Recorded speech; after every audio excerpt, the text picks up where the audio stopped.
during lockdown. The paper also claims staff invested £142 in a drinks fridge to keep the alcohol chilled. Well, it's got to be cold, hasn't it? Meanwhile, the Daily Mail has Sir Keir Starmer pictured at an indoor gathering whilst restrictions were also in place.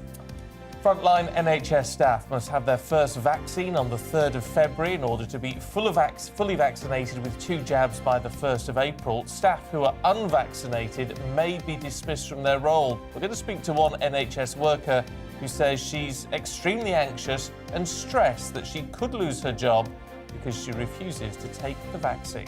I've never been kind of in a group of people who have been discriminated against or been made to feel like, you know, I'm sort of less of a part of society because of a choice that I've made. And in some great British news, today marks the 200th year anniversary of the Coast Guard. Created on the 15th of January 1852, it was originally set to combat smuggling, but now dedicates its service to saving lives at sea. Her Majesty's Coast Guard involves 3,500 volunteers in 310 teams across the UK, which are also supported by 10 search and rescue helicopters. Now, don't forget you can join in any of our discussions by emailing us gbviews@gbnews.uk. You had this trouble last week. I did. I'll get the hang of it eventually. Or, of course, you can tweet us. It's slightly easier, maybe, at GBNews.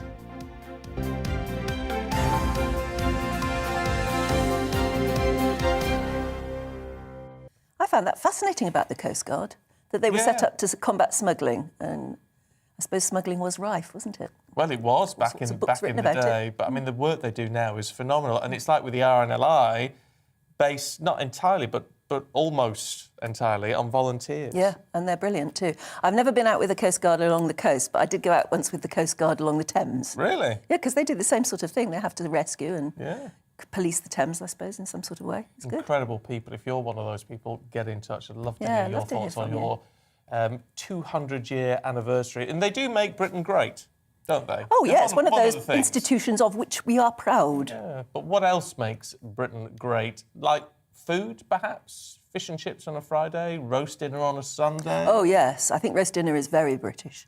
Has to be done. I mean, I know the Americans have their big turkey roasts at Thanksgiving and things like that, but the British Sunday lunch is very important. I think so. What about historic landmarks? Windsor Castle. Warwick Castle, one of the best. Oh, that's beautiful, isn't it? Highclere Castle, home of Downton Abbey. Oh, yeah, that's right. Yeah. We have so many wonderful places to go and visit. I wonder where you would go and visit for a great British day out, take the family and really, obviously pray for a nice day. But even then, there are wonderful gardens and things like that, aren't there? It's the gardens that I like, to be honest. Because I'm getting older. gbviews@gbnews.uk. That's a good question. Is it a sign of getting old when you like the gardens? Oh, get in touch on that one. So this is what you've been saying already, because we put this out last night on our Twitter. Shrimpers says our beer is unique. Only in England and Wales will you find live beer. Nothing comes close to a good pint of ale in a country pub garden with the sun shining. I agree with that. I think a British country pub, there's nothing to beat that. Yeah. Nobody else really has that, do they? I don't think so. Not in quite the same way. I went to a pub on Monday night or Sunday night, and a roaring fire. Yeah, exactly. It's that. It's perfect, yeah. And Jeff says on Twitter, all the pageantry that is recognised the world over. And that's very true. I mean, we're famous for it. And we have to thank the royal family for that, I suppose. If we didn't have them, we wouldn't bring out the pageantry for Boris, would we? No, I don't think we would. Has ties in with the army, of course, and the household cavalry. Yeah. I mean, what would happen to them if we didn't have a royal family? I don't know, because they're the trusted It wouldn't be the same. It would just be like any other country's military. Yeah. But it wouldn't be quite the same. Malika says Sunday lunch, roast beef, roast potatoes, horseradish sauce and Yorkshire pudding.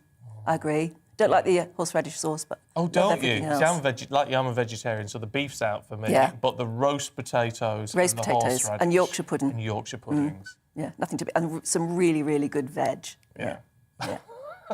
And Oh My Days on Twitter says the Queen's speech on Christmas. Now, that's an interesting one, because even if you're not a mad royalist, do you still sit down and hush the children and say, hang on a minute, the Queen's speaking at 3 o'clock on the Christmas Day afternoon? We do.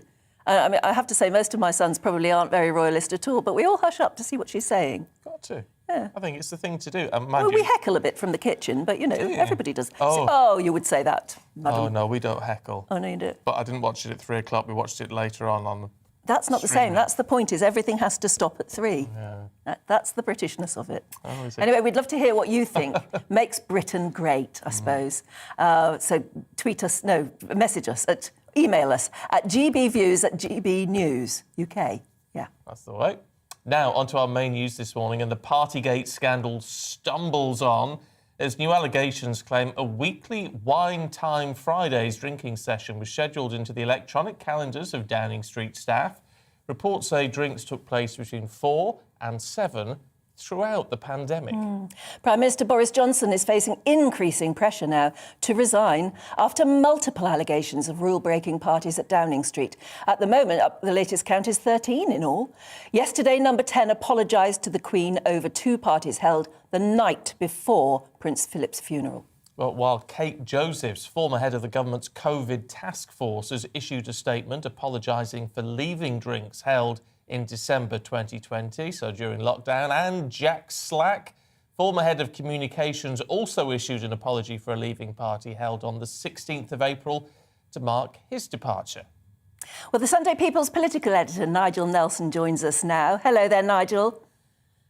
Good morning. My goodness, what's going to happen next? I mean, are we any closer, do you think, to Boris Johnson considering stepping down? Oh, well, he must be. I mean, the key event will be Sue Gray's report, which will probably come out next week. And this is investigating all the parties. As you just said, Anne, we're now getting to a total of about 13 in Whitehall. She must be sort of waking up every morning and thinking, oh, no, not another one, every time she sees the papers. And now we know that they had parties every Friday. I think the image of the drink fridge being wheeled in to hold all the booze will just do more and more damage.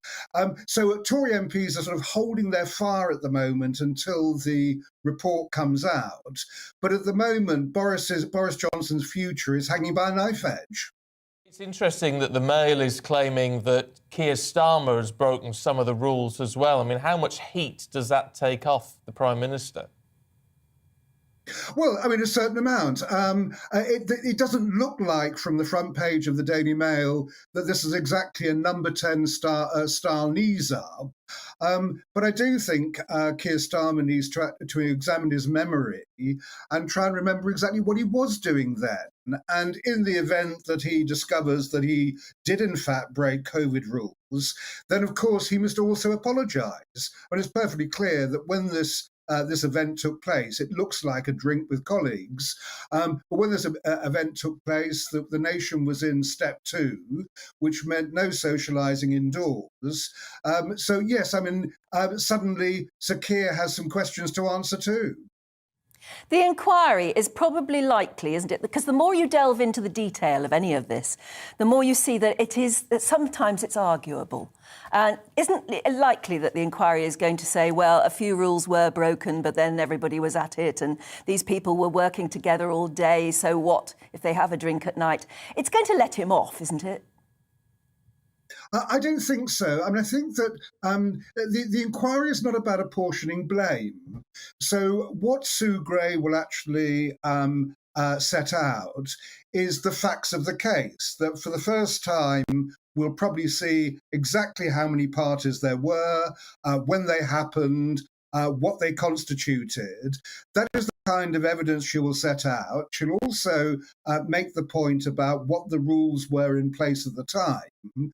And then I think that she'll let the rest of us make a judgment. Now, in the event that it looks like the rules were broken, as of course it does from the reports we've seen so far, that would then get passed on to the Boris Johnson's standards chief, Lord Gate, and he would be the one who would decide who is responsible, who is to blame. But the biggest danger for Boris Johnson is that as the revelations keep coming out, and it's been a drip feed since December, Tory MPs are getting more and more angry. And so he faces 2 threats. One is Tory MPs going for a vote of no confidence in him, which could end his premiership. or indeed the cabinet turning on him saying that he's got no authority left, and they will try and replace him that way. What about the police side of all of this, Nigel? I mean, I was talking to a friend of mine last night who was furious because her son was part of a party of 18-year-olds going to university for the first time, and they got caught having a bit of a party, as you'd expect 18-year-olds going to university to do. Yes. And the person whose flat it was fined £10,000. And as she said, well, they're keen enough to fine penniless students 10 grand, but what happens to people like the Prime Minister? Well, absolutely. I mean, the police have tried to stay out of it as much as possible.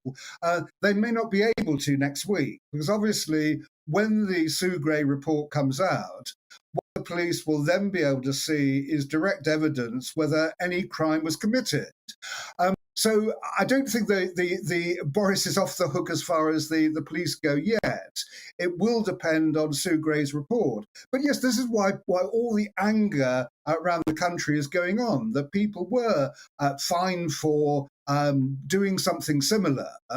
And it does look like one rule for them, one rule for the rest of us. But as I say, I think the police feeling has been, let's see what comes out. They don't tend to try and do things retrospectively. When they catch people, they fine them. But in this case, if evidence is presented before them, they will have no choice but to investigate. I mean, Nigel, what do you think personally? Because you've been in the business a long time. Have you ever been in Downing Street at 4 o'clock on a Friday afternoon when they break open the wine bottles? No, I don't get invited to those parties, surprisingly. Oh. But yes, I have been in Downing Street many times for receptions.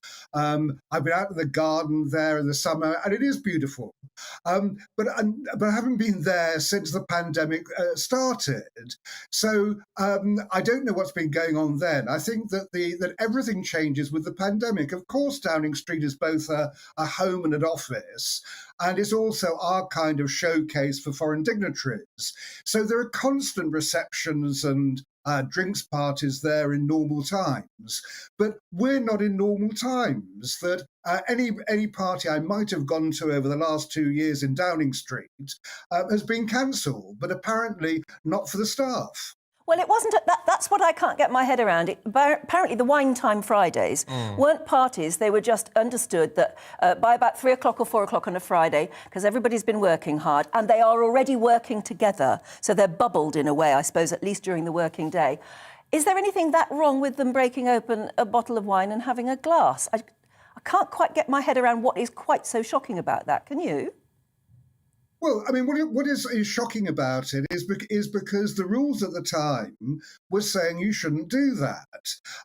Now, I didn't go to my workplace during the lockdown times. I didn't go out and have drinks with colleagues or anything like that. And when you're in Downing Street and you're at the heart of government, the one thing you should be doing is obeying the rules. So what actually surprises me is that they were so cavalier about what the rules were at the time. And I think it's that kind of thing. It's a question of actually setting an example. Now, it may be there's all sorts of loopholes you can actually use to say laws weren't broken. One of the points is that it's Downing Street is a Crown property and therefore not subject to some of the law. But I don't think that really washes. What this shows is a huge error of judgment on behalf of Number 10 staff. And now we know that the Prime Minister was at least at one of these parties, and possibly more, and certainly seems to know about them, is a huge error of judgment by him. OK. Nigel, really good to talk to you this morning. Thank you. Let us know what you think, gbviews@gbnews.uk, and say it might not be the absolute law. There may be ways that they could technically get around it, but if you'll excuse the pun, it's the optics. It is the optics, isn't it? It just does not look good, and certainly not the night before Prince Philip's funeral. But I have a trouble, really condemning them about if they're already working together and they break open a bottle of wine. And so what if the fridge cost 142 quid? I mean, a lot of people bought extra fridges, usually had them delivered, didn't send out your people to get them, but, No. Didn't send out suitcases to get bottles and bottles of wine. I don't know. I think that one is, for me, not one to get too upset about. The one before Prince Philip's funeral, I think, was somebody should have thought much more carefully about that. Well, do let us know what you think. Let's just bring you up to date then with the headlines. And the Prime Minister reportedly wants to reboot his leadership following those allegations at parties, and regular drinking took place at number 10 while COVID restrictions were in place. The latest polling shows the Labour Party is now 10 points ahead of the Tories, their largest predicted vote share in almost a decade. Virginia Giuffre is requesting witness accounts from the Duke of York's former assistant and a woman who claims she saw him in Tramp nightclub. Sweating or not sweating, we don't know. She wants the UK courts to help obtain their testimony after a US judge threw out a motion to dismiss the civil case. Giuffre is suing the Duke for allegedly sexually assaulting her when she was a teenager, and of course he vehemently denies the claims. Novak Djokovic's legal team will argue the decision to bar him from Australia is irrational. It follows claims from Australia's immigration minister the tennis star was denied entry because his views could stoke anti-vaccination sentiments. The appeal will be held tomorrow morning, just hours before his scheduled first-round match at the Australian Open on Monday. Ghislaine Maxwell will be sentenced in late June following her US conviction for sex trafficking. Judge Alison Nathan set the date while she decides whether a new trial should begin. Lawyers for the British socialite requested a retrial after a juror admitted that he had been the victim of childhood sexual abuse. North Korea tested a railway-borne missile in firing drills yesterday. South Korea says it detected the launch of 2 short-range ballistic missiles from the country's northwest coast. It's the third weapons test this month, triggering a US push for new sanctions.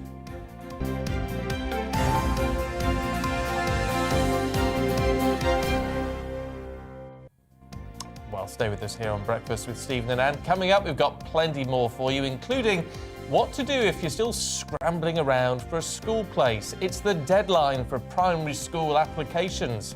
We'll tell you more in a minute. Good morning. Frost and fog once again for some of us as we start the day this morning, and then a largely cloudy day actually for Saturday, but brightening up for many of us tomorrow. Now, we've had high pressure in charge of our weather for quite some time now, and it's still very much with us. Having said that, these weather fronts waiting in the wings will start to influence our weather as the weekend progresses. But until then, first thing this morning is rather a grey one for many of us, with some fairly extensive fog, quite dense in places.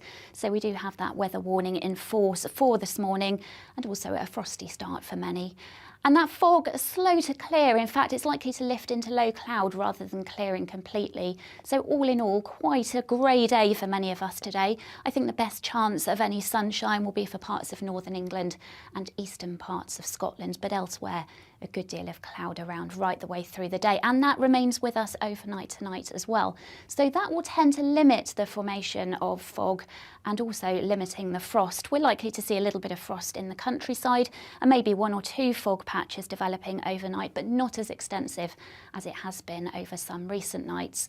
There will, though, be a lot of cloud around, and that will be with us first thing on Sunday morning as well. But we can see this weather front, a fairly weak feature, quite a lot of cloud associated with it, some outbreaks of mainly patchy light rain and drizzle, and it gradually sinks its way southeastwards across the country as the day progresses tomorrow.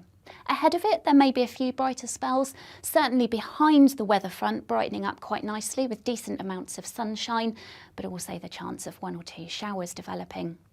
Temperature-wise, feeling pretty chilly where the cloud is fairly stubborn, and also some slightly colder air for northern Scotland compared to some recent days. Now into next week, high pressure generally remains with us, so further frost and fog is likely at times, but the breeze picking up, particularly on Tuesday.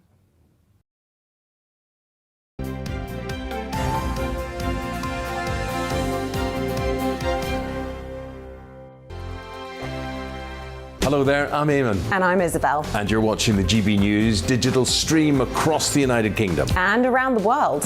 If you're here in the UK, you can also watch us on your TV screen. GB News is Freeview channel 236. On Sky, we're channel 515. 626 on Virgin Media. Just remember, you might need to retune your TV to watch the channel. Yeah, and if you are doing that, find out more about retuning by going to gbnews.uk. Join my show Farage, 7 p.m. till 8 p.m. Monday through Thursday. And there you will get opinion, analysis, debate, and I'll cover stories that nobody else dares to touch. And then for the last 15 minutes, talking pints. We're over a drink. We have a civilized conversation with someone. We very often disagree, but we do it in a grown-up way. Come and join me on Farage.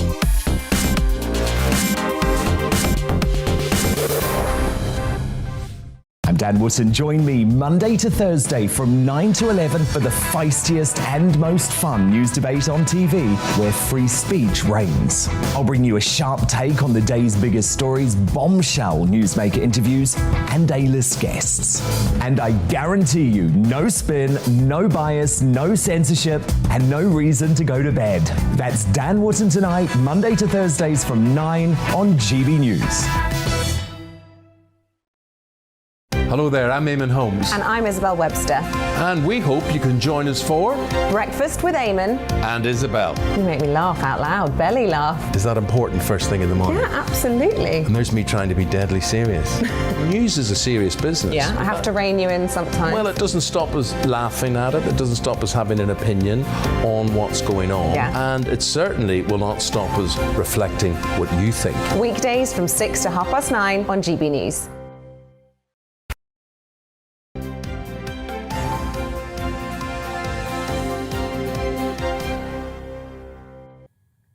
Welcome back. You're watching and listening to Breakfast with Stephen and Anne. And we're live across the UK on both your TV and your radio, so good morning. Yeah, very good morning to you. Now, Poland's foreign minister is warning that Europe is facing its greatest threat of war in 3 decades. It comes after Russian officials held talks with the US and NATO over tensions in Ukraine. The EU's exclusion from talks is raising concerns after the bloc warned of big consequences in response to Russian aggression. Correspondent Alex Story joins us now from Austria. Hello there, Alex. Good morning. Hello. What's the significance then of Europe being sidelined in these talks? Well, I think the first thing to say is that the EU doesn't really have a mandate for anything that has to do with defense. So that's the first thing to take into account. The EU is really just more of a commercial, or has been seen for decades and since its inception as a commercial and trade type of organization. So the EU deciding or wanting to be at these talks is obviously probably something that they'll want to have in the future. But it's not surprising that they're not really engaged in this particular topic of discussion. I mean, where are we in terms of what we know about what Russia is actually planning?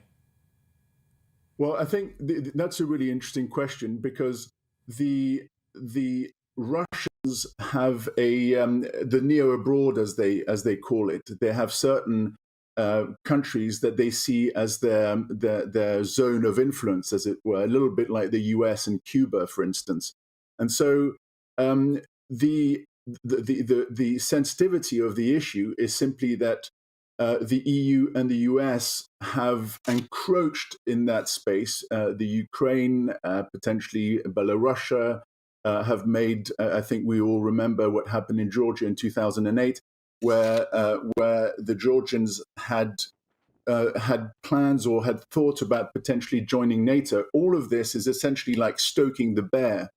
And the Russians, if we look at this story, the Russians are actually making the diplomatic moves to the US in Geneva and to NATO in Brussels to try and see if there is a solution, or if there could be an agreement whereby NATO and the Western alliance would refrain from marching into that space. And I think that this is the area of friction, because the Americans in particular don't see that as an issue. They want NATO to remain an open doors type of institution, which means that this is going to keep creating an issue between the Russian Federation, the Western European powers, and the US in the future. I mean, this sort of standoff or posing, is, from what it looks like sometimes, it still creates the headlines that, you know, World War III could be near, or at least some sort of a war. How dangerous does it look to you? Well, I think, as I mentioned, I think the Russians are the ones making the diplomatic steps. They're the ones that are going to see the Americans in Geneva and the ones that are going to see NATO in Brussels. I think the EU as an institution would have liked to be at the talks, but in 2014, the EU had been at the talks when the Russians took over Crimea, but it was seen as too clumsy and too slow-moving an organization. So then the EU reduced its role, and France and Germany took over. And so I think we have to try and keep a little bit of lid on the excitement. I'm sure that it would be. It's very unlikely that something that big would happen. And I think one of the things that we have to be is good neighbors to somebody who's trying to make taking the steps to come to the table. I think the issue really is that the Poles are caught between a very pro-Russian Germany and a Russia that is being stoked by the Americans in terms of the NATO encroachment. And we also have to be very aware of this sensitivity that the Poles have. Historically, Poland has been in a very, very tricky situation in the middle of Europe. And I think that that's the thing that we've got to bear in mind and perhaps feel for them in terms of the circumstances in which they find themselves.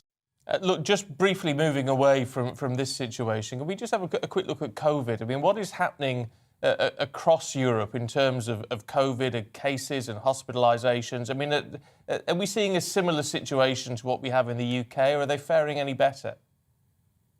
Well, in many ways, the situation across the landscape is very similar. You have countries that have or are bringing in mandates, and they are extremely tough on their populations, like Germany and Austria. You have others like Sweden, where the government is much more relaxed about it, and have the UK, which actually seems like a beacon of hope for when you're sitting in Austria, because actually you don't have to show your paperwork when you go for a restaurant or when you want to go for a beer in a pub.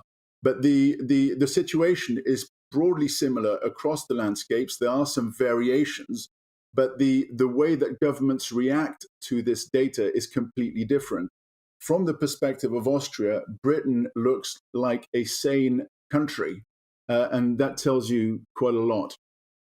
Yes, indeed. Yeah. Alex, thanks very much indeed. And do stay with us, because we've got plenty more to come, including a full roundup of your Saturday newspapers, and there's lots in them.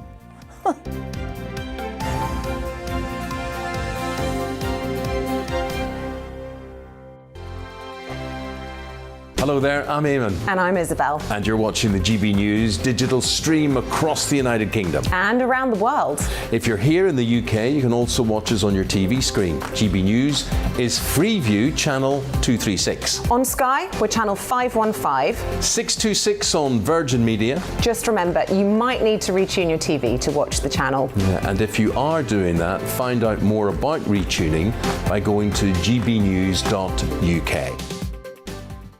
Join my show Farage, 7 p.m. till 8 p.m. Monday through Thursday, and there you will get opinion, analysis, debate, and I'll cover stories that nobody else dares to touch. And then for the last 15 minutes, talking pints. We're over a drink. We have a civilized conversation with someone. We very often disagree, but we do it in a grown-up way. Come and join me on Farage.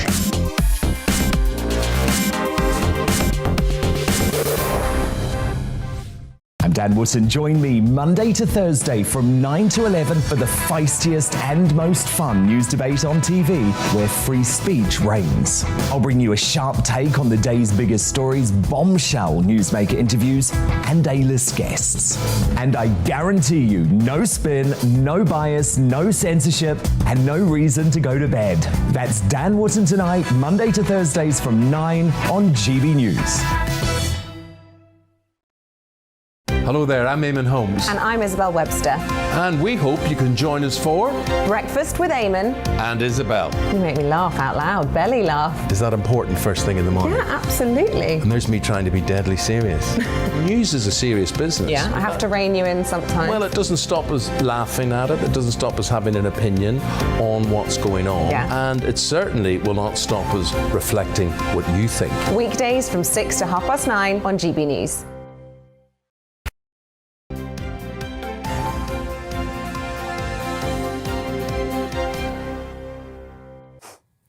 Welcome back. It is 6:30. I nearly said 8:31 then. No, that's wishful thinking.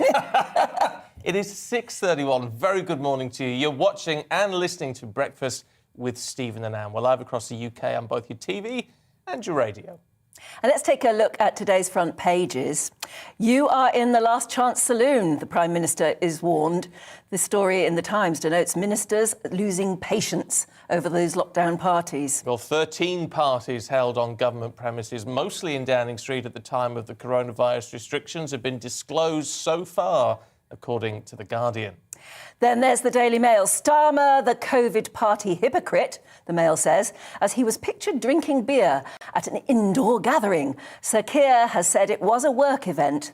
The same defence, though, as the Prime Minister's. The Sun's front page says, sorry, ma'am, as both Boris Johnson and Prince Andrew have caused her dismay this week. Yes, she doesn't need that, does she? The Express runs a similar line, saying our devoted Queen deserves better than this, as revelations of parties on the eve of Prince Philip's funeral provoke disgust amongst many.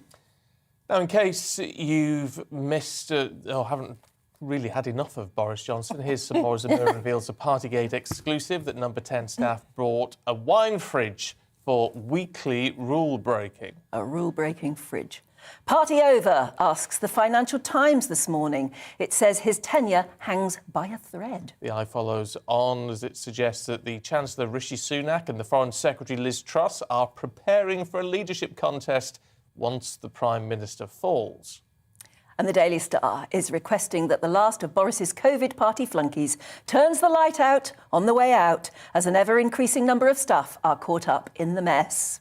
Meanwhile, back to sort of reality for most of us. Plan B is to be scrapped, according to The Telegraph. The Prime Minister is planning a fight back by offering measures to appease the masses, that's us, and more importantly, to him, perhaps, his backbenchers. The Independent also leads with that theme, saying the Prime Minister plans to throw his staff under the proverbial bus in order to save himself. There's even a name for it, Operation Save Big Dog. Let's go through the papers then in a bit more detail for you with Dawn Neeson, former editor of the Daily Star, and the journalist and broadcaster Petri Hoskin. Ladies, good morning. Good morning. Good morning. Let's kick off with the fridge and also... Fridgegate. Yeah, the Fridgegate and the Starmergate. Yes, indeed. Right, OK, well, I've picked the data. Obviously, every single paper has Boris on page one, an element of Boris's boozy party lifestyle. I picked the Mirror, though, in particular, because they've got a different angle. They've got the Fridgegate angle. This is a revelation that Downing Street staff held weekly wine time Fridays as the nation was under strict COVID curbs. Boris regularly popped in, telling workers to let off steam, and a £142 booze fridge, a wine fridge to the rest of us, basically, was brought specially for the purpose. Now, the reason I picked this story is because I think we're getting a teeny-weeny bit hysterical about this. I think that having a group of people in the office at the end of a working week having a glass of wine at their desks is not a party. And I personally don't think that constitutes as rule breaking. I mean, you know, on the newspaper, I know that was done quite regularly as well. But you were in the office, you were still working. And you've been working with those people all day and all week. So there is a difference. Yeah, so a huge difference between nipping to the local supermarket with a suitcase, filling it up and wheeling it back to the office. Yes. Enough about your weekend, So that's why I picked this story, because I think we are getting a little bit hysterical now, and it's every single thing we are picking up on. But the papers smell blood, don't they? And so they're just going to go for every little bit. In particular, the Mirror, obviously, who are never going to like the Conservatives and Boris in particular. So that's why they've gone down this angle. I mean, it made me smile. I must admit, Fridgegate, and Boris has got history with fridges. He likes hiding in them. Oh, that's true, yeah. Obviously. He's not going to get in this one, though. No, definitely not. No, definitely. So it's, so a little bit, I think we need to dial What do we down. think of Keir Starmer? Caught, yeah. I mean, this is a sneak picture again. He's obviously holding a bottle of beer. My goodness, but it does look again as though it was very much of a work gathering. But this is the same thing, Anne, isn't it? It's along similar themes, and this is obviously the Daily Mail, who, you know, the opposite of the Mirror, are always going to go for the Labour Party and always going to go for Keir Starmer, and they have been desperate. I think a lot of people have been desperately looking around other parties now. Yeah, you wonder how much they paid for that picture, don't well, you? Wow. Quite. But the interesting thing, going back to the Mirror quickly, they have got a picture of the wine fridge being purchased back in 2020 and wheeled in. Who takes a picture like that, and why has it suddenly emerged? That's true, yeah. I'm going to start taking pictures of everything. Everything. Just on the off chance that you might be able to sell it. Yes. Yeah, I mean, at the moment, of course, they are trawling for pictures, and you often see at the end of any newspaper column now or any newspaper story, do you have any information on this story? They're fishing for it. So anybody who's got some sort of random proof that somebody imbibed something other than a cup of tea, why didn't they just pour it? I always have my morning vodka in a mug. Absolutely, everybody knows that. I've just got some straightforward vodka. I don't care anymore. Well, talking of getting information from people, Petri, what's the Telegraph saying about this Chinese spy? Do you know this? I think this is my favourite story at the moment, because there's so much of this Partygate and things like that we're actually kind of missing these bigger, more important stories, and this really is a big story. And I don't know about you, but I kind of always thought that spying was sort of done. You know, it was the old days spying. Yeah, but it's different, isn't it? It's financial influence. Yeah. Yes. So we're talking here about Christine Chinku Li, who has now been outed by MI5 as an agent for the Chinese. Now, the Chinese have retaliated with this. I was reading about this morning, saying, well, we don't need to get this kind of, how dare you, we don't need this kind of influence. But of course, this is the kind of spying that goes on now. Like we said, it's influence, it's online influence as well.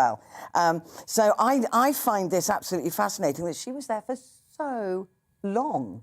And the only reason it appears that they've shut her down is because she's now turning to a younger generation of MPs to try and influence them. I mean, talking of pictures, there's loads of pictures of her at all sorts of events with David Cameron and giving money to other MPs and getting her own son to work for one of them. It's hiding in plain sight. Hiding in plain sight. Hundreds of thousands of pounds. And it does make you wonder, A, why MI5 have only just shut her down, and B, if there's anyone else there. There must be. The weird thing with this story is the Times did this story about 3 years ago. Yes, they did. So why it's suddenly resurrected is curious timing. But as you say, Petra, it's a great story.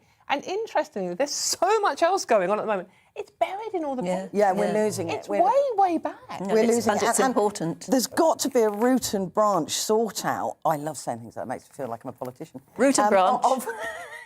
That's the wine talking. Yeah, like vodka at breakfast. But that's they've got to really sort out who is in and who's influencing. Is it right though that, I mean, Barry Gardner of all people, that it was £500,000? Yeah, it's hundreds of thousands of pounds of influence we're looking at. So it's a lot of money. Well, there's been a lot of talk recently, hasn't there, about what, you know, where money comes from to support politicians in their causes. And again, that has got to be looked at more closely, and we've got to find out where money comes from, who's influencing, and more importantly, why? What's the end game? And the interesting thing is that there's no allegation of anything illegal has happened. No. It's just that her influence appears to be just a little too much. But Barry Gardner actually employed her son as well, and his defence was, well, we never ever discussed policy with her. And it's like, well, what are your policies for a start? No one is quite sure. So, it's the fact that this is so buried in all the papers. Yeah, and she was right in the heart of it. And I think, Dawn, the reason this has raised its head is because they've now shut her down. Yeah. So maybe they were watching her for a long time. I just think, but they've now shut it, and you go, OK, why didn't you do that straight away? I think the timing is very, very interesting. On this. It always is, isn't it? Yes, always very is. interesting. It's always about timing. Cynics, the pair of you. How dare you? Front of the Times, interesting picture, Dawn. Yes, no, of all the Boris stuff, and there are reams and reams of it, you can plough through it all day today. But the Times have, I think, a very, very good picture. It's a female police officer going into the partially open door of number 10, which is obviously a high black gloss door for a party. She's got a bottle under her arm, yeah. No, she's... But, I mean, the door is partially open, and it's reflecting, in the hallway of number 10, there are several portraits of the Queen, and it's reflecting one of these portraits. This one is by who is it? David Bailey's portrait of the Queen, in the high black gloss paint of the door. And it's very, I don't know, evocative of what's going on, because it's almost like the Queen, who, let's face it, must be going, what on earth has my world become? We got a picture of it. Looking down on everyone. Yeah, what a disaster. Yes. There we are. Yes. We can see it. I know. Yeah, it's quite weird the way they've caught. We'll see it in a second. They've caught in the high gloss of number 10's front door. It's a reflection, of the Queen's face. Yeah. Which, yes, as you say, at the moment makes you think, doesn't you think? Wow, what a strong picture. It is. What does she think? It's a very strong picture. What does she think of what's going on inside number 10? Well, it's not a good week for rich, powerful men, is it? It's certainly not a good week for the Queen. Most of whom owe an apology to the Queen. Yeah. You have to feel sorry for them. I just want to see a list of the people who didn't have a party. I think that might be shorter. I didn't have a party. But everybody is standing up saying, I wasn't invited, I didn't go. You think, who did? I want to know. But I do know that at one of the parties there were journalists there, and they should hang their heads in shame because they didn't tell the story. I've said this before publicly. Your job, first and foremost, is to inform the public, and you didn't, and they should resign. Which suggests that the whole temperature inside number 10 is just too cosy. Too cosy. One of the parties... Always has been with journalists, though, with certain journalists. One of the parties was actually held for a senior member of staff who was leaving to join a newspaper. Yeah, he's deputy editor of The Sun now. And he's openly apologised. So I opened The Sun this morning thinking, well, surely they're going to tell us more. And they're very silent on the subject at the moment. He apologised straight away, to be fair. But his first duty, I'm sorry, well, he wasn't a journalist then when he was becoming one. Your first duty as a journalist, I'm sorry, this is why people don't trust journalists, is to tell the truth and and if you're invited to a party, yes, I would have gone, but I'd have taken loads of photographs and it would have been everywhere the next Somebody day. must have. I wouldn't have buried it. Somebody must have taken lots of photographs, don't you think? Oh, yeah, there's more to come. This is coming from coming. There's more to come. But then why is, if stuff is coming from Dominic Cummings, why is he held on to it for so long? Because he's a player. Yeah, but that doesn't... That's a game of chess, isn't it? Isn't it called a long con? It's a long... yeah. But that doesn't really serve the public interest. Well, yeah, but do you think that's what they're thinking as Dawn was saying, it's timing. That he couldn't have released these earlier because we were in the throes of deep, dark COVID. So now we're coming out of COVID. This is when you're going to see it because the timing's right. And plus, he had to get far enough away from his own little drive up the motorway to set his eyesight, obviously. Castle, Now, Petri, do you want to have a croissant or would you rather have a slice of toast? Do you know what? I'm just going to stick to the vodka. Yeah. Oh, fair enough. Yeah. Not even with the orange. Not even with the orange. But it won't go into the toaster. This is the nation's oldest toaster. I love this story. It's more than 70 years old, and it's used every day by its owners, who've urged others to make do and mend, because we throw things away. Now, it's is the that children... Is that the actual one in the picture? That's the actual one, It looks in good nick. Jimmy James with the toaster. Yeah, they've obviously cleaned it. Yeah, but look, it burns toast in the middle and doesn't do the outside edges. No. Oh, 70 years old. Yeah, well, what do you want? I suppose I'll be doing that when I'm 70. But, the thing is with make, do and mend, I think it's obviously we all need to try and do that, but everything we buy now has got built-in obsolescence, hasn't it? I mean, everything's designed to break after a year, and they're sealed units, so you can't open them up.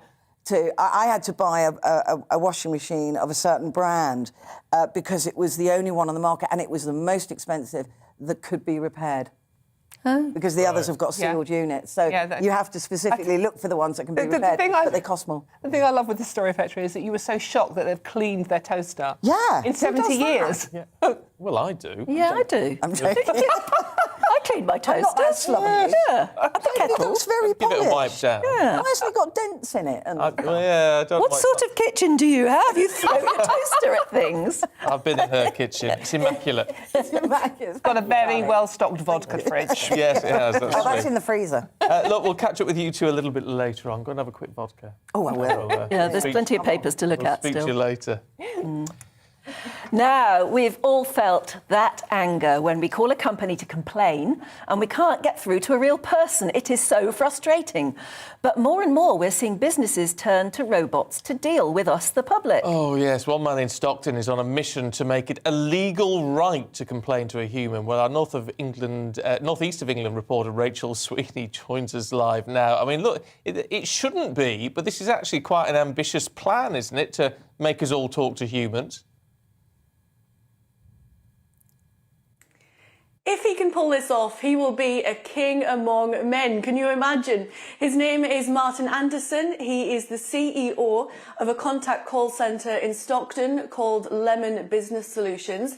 He wants it to be our legal right to complain to an actual person. It is so frustrating when you're really angry about something, you can't get through to a real person, you're trying to explain to a robot while you're annoyed. You just want someone on the end of the phone to say, I understand, I'm sorry, this is what we're going to do to help.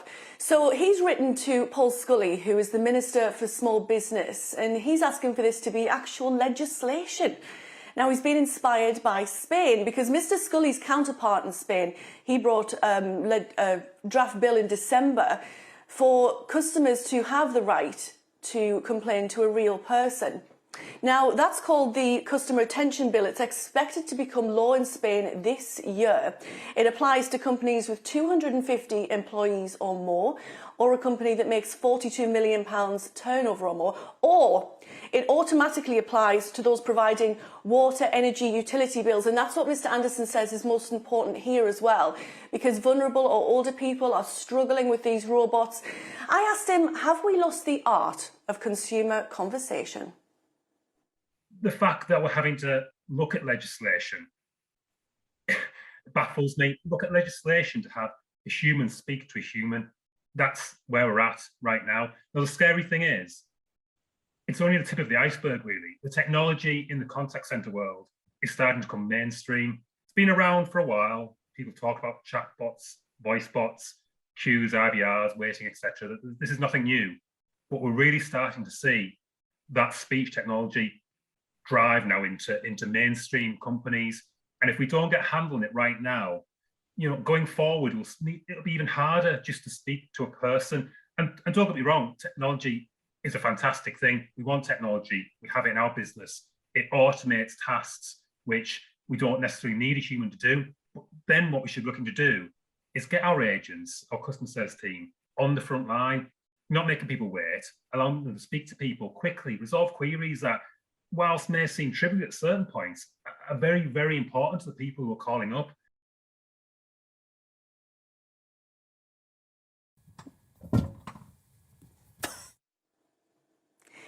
So that's what he wants. He wants this to be legislation, and maybe it will happen. It's happening in Spain. It's going to become law this year. We've all got stories from our families about complaints that have gone wrong. Before I go, I must tell you one about my mother, who once made a roast chicken for Sunday lunch. Everyone was sitting around the table. She cut into it, and it was a very peculiar colour, which I won't go into because I'm aware that people are eating their breakfast. Anyway, she couldn't get through to a person, so she got in the car in her pinny with the roast chicken, and she drove to the supermarket and she went to the customer service desk and she complained. And me and my sister were absolutely mortified, but that's what she did because she was so desperate to speak to a real person. So on behalf of all of the people with eccentric mothers, let's hope this comes off. Your poor mother, Rachel, but I think she's quite right. Good to see you this morning. I mean, doesn't it drive you mad? Yeah, when you get a robot. Oh. I tell you what, though, do feisty mothers drive you mad? Because we went to the cinema once and I bought a bag of popcorn and it was so small. I mean, it was ridiculous. And it was so expensive that I held it up in front of everybody in the foyer. And I said, this is a large thing of popcorn, you know, £2.49 or whatever it was. I was outraged. And my kids said, never do that to us again, I think please. You're right. I think you're so. Right. But they nearly, honestly, they died of shame, and they still bring it up. If you can't embarrass your kids, you're doing something wrong. Yeah, you're not a good mother if you can't embarrass your kids, Quite right, too. Now, today is the deadline for primary school applications. Thousands of parents across England must submit up to 6 choices, depending on where they live. Yeah, but do they really have a choice on where they send their child to school, or is it sort of an illusion? Let's talk to Chief Economist of the Social Market Foundation, Avik Bhattacharya. Good to see you this morning. I mean, is there really, Avika, a choice for most families? I think there is more choice than sometimes people realise. I think that when you look at the data, around half of kids don't go to their nearest school, so choice is used. But the question kind of I wanted to look at in my research, so I've spent a few months surveying parents and interviewing kind of families in England and Scotland. And what I was interested in is, do parents value and benefit from the choice? And do they feel genuinely empowered? So it's interesting because though people are using the choice, they don't feel like they're in control of the process. They don't feel like they're the ones in charge.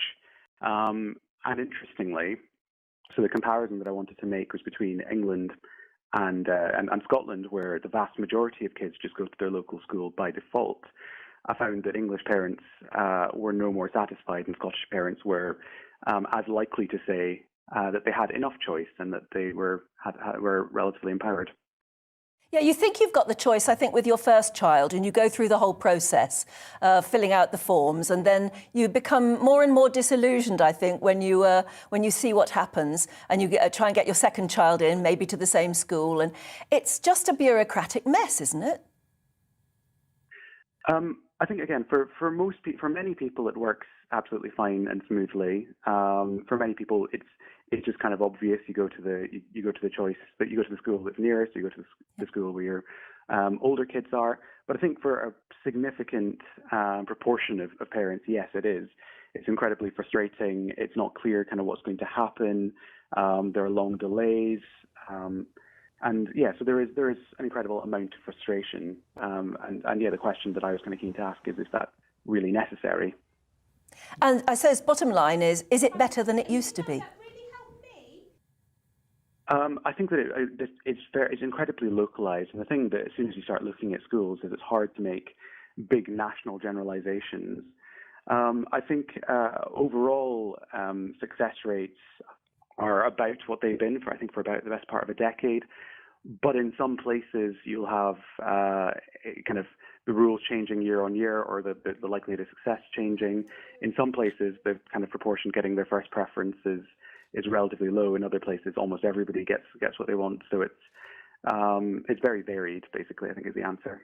What does it do it depends, I guess, on why people are choosing schools, but what does it do in terms of school performance? Does it have an effect?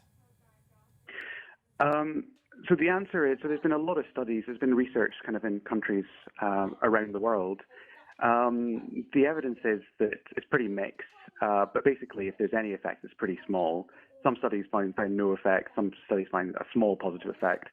But compared to the kind of ambitions of the people who brought these policies in 20, 30 years ago, I think it certainly hasn't been as transformative as they would have hoped.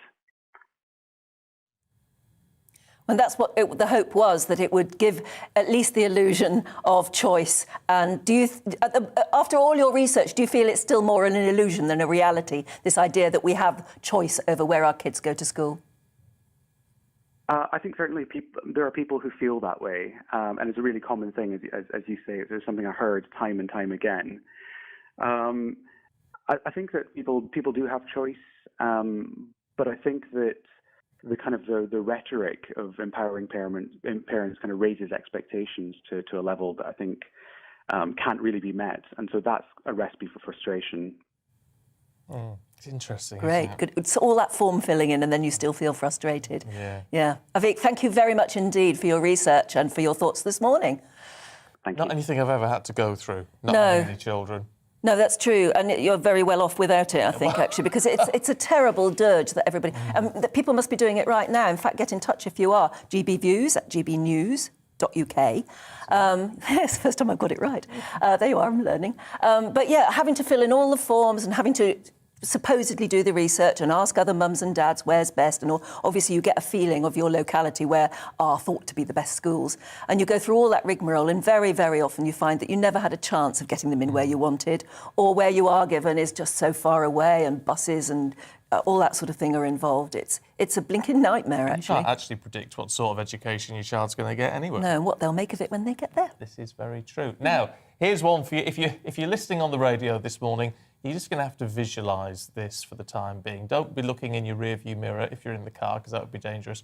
But how do you feel about wearing a face mask? Because the big question is not whether it's comfortable or not whether you struggle to breathe or not. Not whether it even helps with COVID or not. No. Does it make you feel more attractive?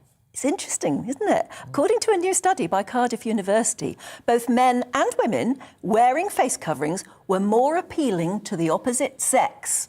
You see, how can this be true? Because, mind you, it covers most of your face. Well, that's it. So it's the secrecy, isn't it? That's got to work. It's the secrecy of, and if you've got good eyes, you know, you can make a lot of your eyes. You know, if you've got attractive eyes, mind you, if you've got glasses as well, that's an extra. You sort of so much of your face is being covered. They can't see my eyes when I've got a mask on because my glasses are just steamed fogged up. Yeah, but I can you go. see why some people would think there's something more attractive about it. Yeah, let us know. It's all in the eyes. Let us know what you think. gbviews@gbnews.uk, or you can tweet us at gbnews. Stay with us. Lots more coming up. First, though, here's the weather. Good morning. Frost and fog once again for some of us as we start the day this morning, and then a largely cloudy day actually for Saturday, but brightening up for many of us tomorrow. Now, we've had high pressure in charge of our weather for quite some time now, and it's still very much with us. Having said that, these weather fronts waiting in the wings will start to influence our weather as the weekend progresses. But until then, first thing this morning is rather a grey one for many of us, with some fairly extensive fog, quite dense in places.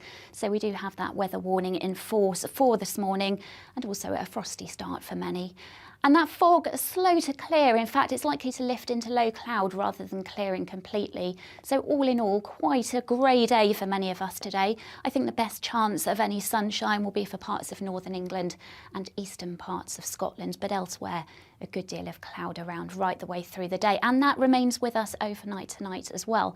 So that will tend to limit the formation of fog and also limiting the frost. We're likely to see a little bit of frost in the countryside and maybe one or two fog patches developing overnight, but not as extensive as it has been over some recent nights. There will, though, be a lot of cloud around, and that will be with us first thing on Sunday morning as well. But we can see this weather front, a fairly weak feature, quite a lot of cloud associated with it, some outbreaks of mainly patchy light rain and drizzle, and it gradually sinks its way south-eastwards across the country as the day progresses tomorrow. Ahead of it, there may be a few brighter spells, certainly behind the weather front, brightening up quite nicely with decent amounts of sunshine, but also the chance of one or two showers developing. Temperature-wise, feeling pretty chilly where the cloud is fairly stubborn, and also some slightly colder air for northern Scotland compared to some recent days. Now into next week, high pressure generally remains with us, so further frost and fog is likely at times, but the breeze picking up, particularly on Tuesday.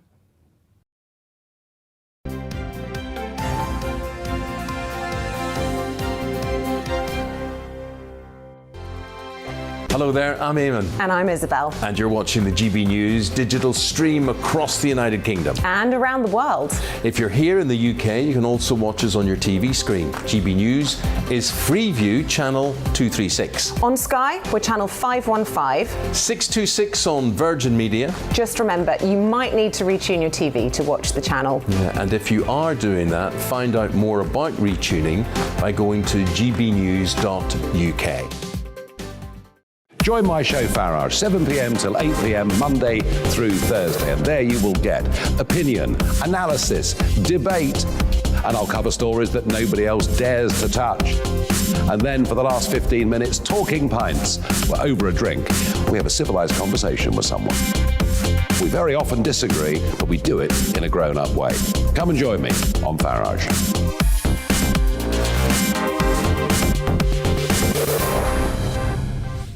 And Dan Wootton. Join me Monday to Thursday from 9 to 11 for the feistiest and most fun news debate on TV, where free speech reigns. I'll bring you a sharp take on the day's biggest stories, bombshell newsmaker interviews, and A-list guests. And I guarantee you, no spin, no bias, no censorship, and no reason to go to bed. That's Dan Wootton tonight, Monday to Thursdays from 9 on GB News. Hello there, I'm Eamon Holmes. And I'm Isabel Webster. And we hope you can join us for Breakfast with Eamon and Isabel. You make me laugh out loud, belly laugh. Is that important first thing in the morning? Yeah, absolutely. And there's me trying to be deadly serious. News is a serious business. Yeah, I have to rein you in sometimes. Well, it doesn't stop us laughing at it. It doesn't stop us having an opinion on what's going on. Yeah. And it certainly will not stop us reflecting what you think. Weekdays from 6 to 9:30 on GB News.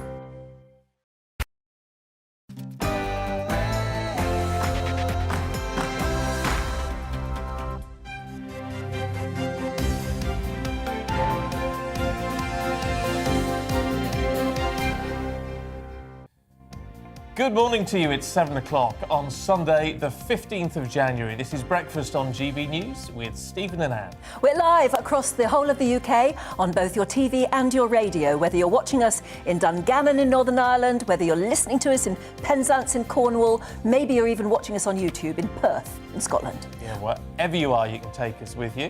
Yep, some of you may also be catching up via the GB News app whilst travelling to work. You could even be a Brit abroad, and if so, we're here for you too. Love to hear from you, wherever you are. Yeah, especially if you're abroad, actually.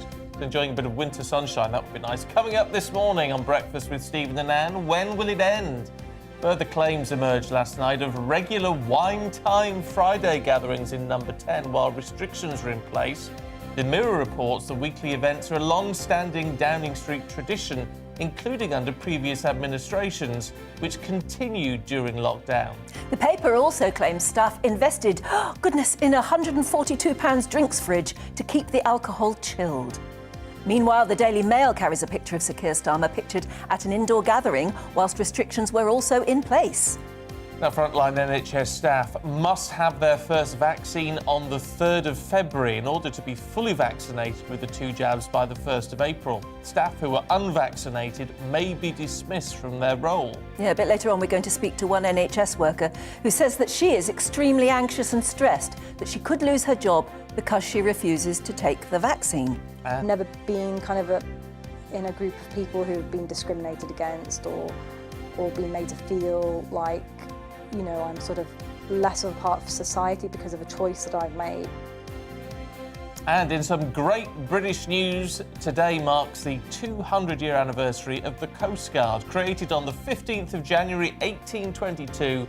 Originally, it was meant to combat smuggling, but now dedicates its service to saving lives at sea. Her Majesty's Coast Guard involves 3,500 volunteers and numerous other people up and down the land, all around the coast and along rivers as well. They do a magnificent job. 200 years it is since it was all done. Of course, they also have search and rescue helicopters now as part of the force. Don't forget, everything we do is based around you, so we want to hear your thoughts this morning. You can email us gbviews@gbnews.uk or tweet us at gbnews.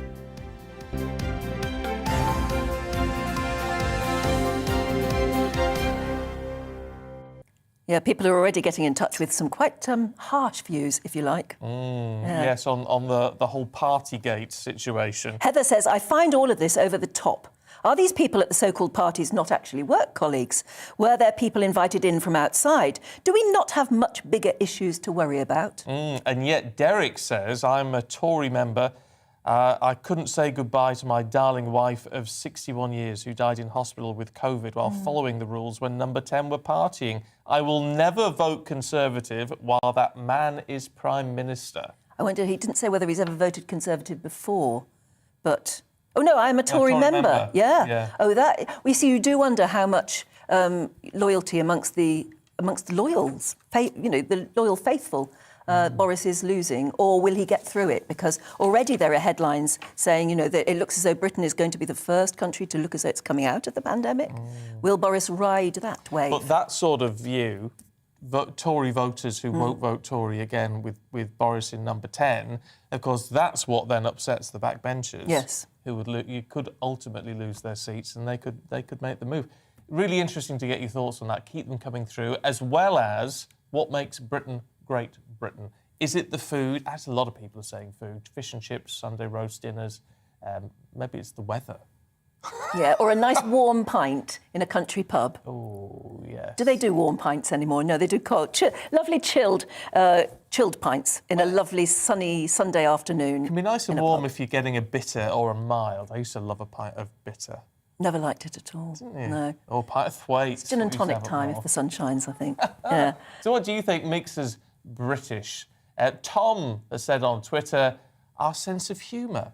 Well, yeah, but nobody else quite understands us, do they? No, maybe not. But, you know, I love that it's not sort of in favour at the moment, is it? A lot of people are critical of the whole Carry On stuff, but I love it. Oh, my sister loves Carry On movies. She knows every one of them. I never got it myself. Didn't you? But I do like most British humour, yeah. Of course, Saints, I think, is his Twitter handle. He says football.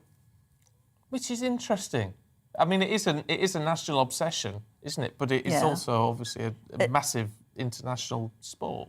Yes, that's true. It's very international, isn't it? Sure. Another tweet from Volvo Girl says, standards and decency. I wish...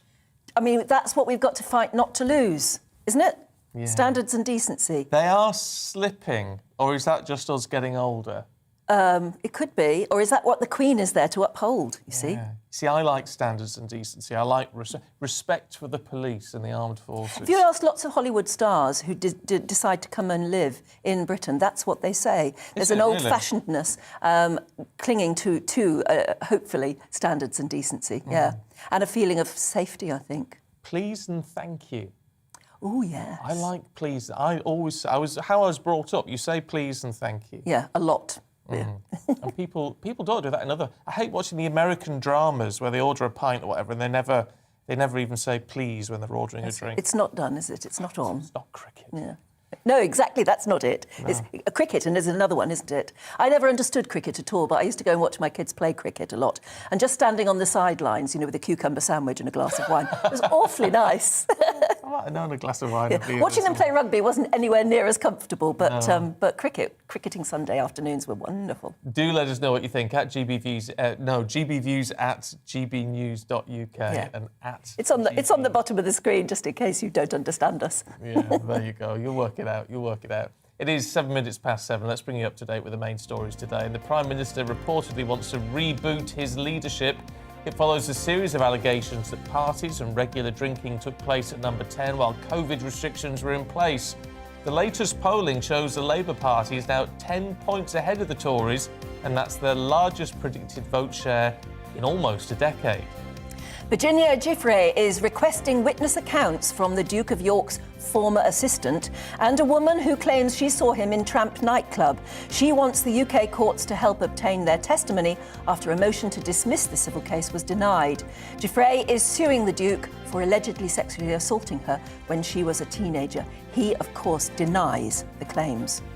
Novak Djokovic's legal team will argue the decision to bar him from Australia is irrational. It follows claims from the country's immigration minister that his views could stoke anti-vaccination sentiments. The appeal will be held tomorrow before his scheduled first-round match in the Australian Open on Monday. Ghislaine Maxwell will be sentenced in late June following her US conviction for sex trafficking. Judge Alison Nathan set the date while she decides whether a new trial should begin. Lawyers for the British socialite requested a retrial after a juror admitted he'd been the victim of childhood sexual abuse. And North Korea has tested a railway-borne missile in firing drills. This happened yesterday. South Korea says it detected the launch of 2 short-range ballistic missiles from the country's northwest coast. It's the third weapons test this month, triggering a US push for new sanctions. And Alec Baldwin has agreed to hand over his cell phone as part of an investigation into the fatal movie set shooting of cinematographer Halyna Hutchins. Earlier, the Santa Fe County Sheriff's Office claimed the star had not complied with a search warrant. Baldwin's lawyer said he was cooperating, but they were taking steps to protect his privacy.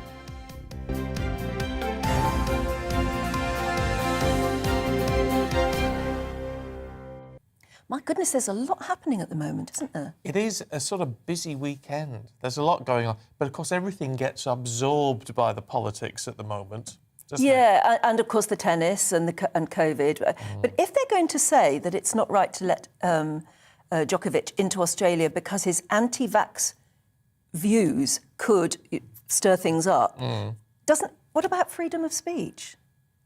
Yes. I mean, that surely isn't the right thing to bar him from Australia for. But he's there. But he's there to take money, isn't he? To make money. Yes, if he wins, he's there to compete for money and also make money for Australia. Though his very presence at the Australian Open makes money for Australia, doesn't it? Well, I suppose it does. It depends on what the major sentiment is amongst the Australian public, I guess. Be interesting to know. They're pretty worked up about it.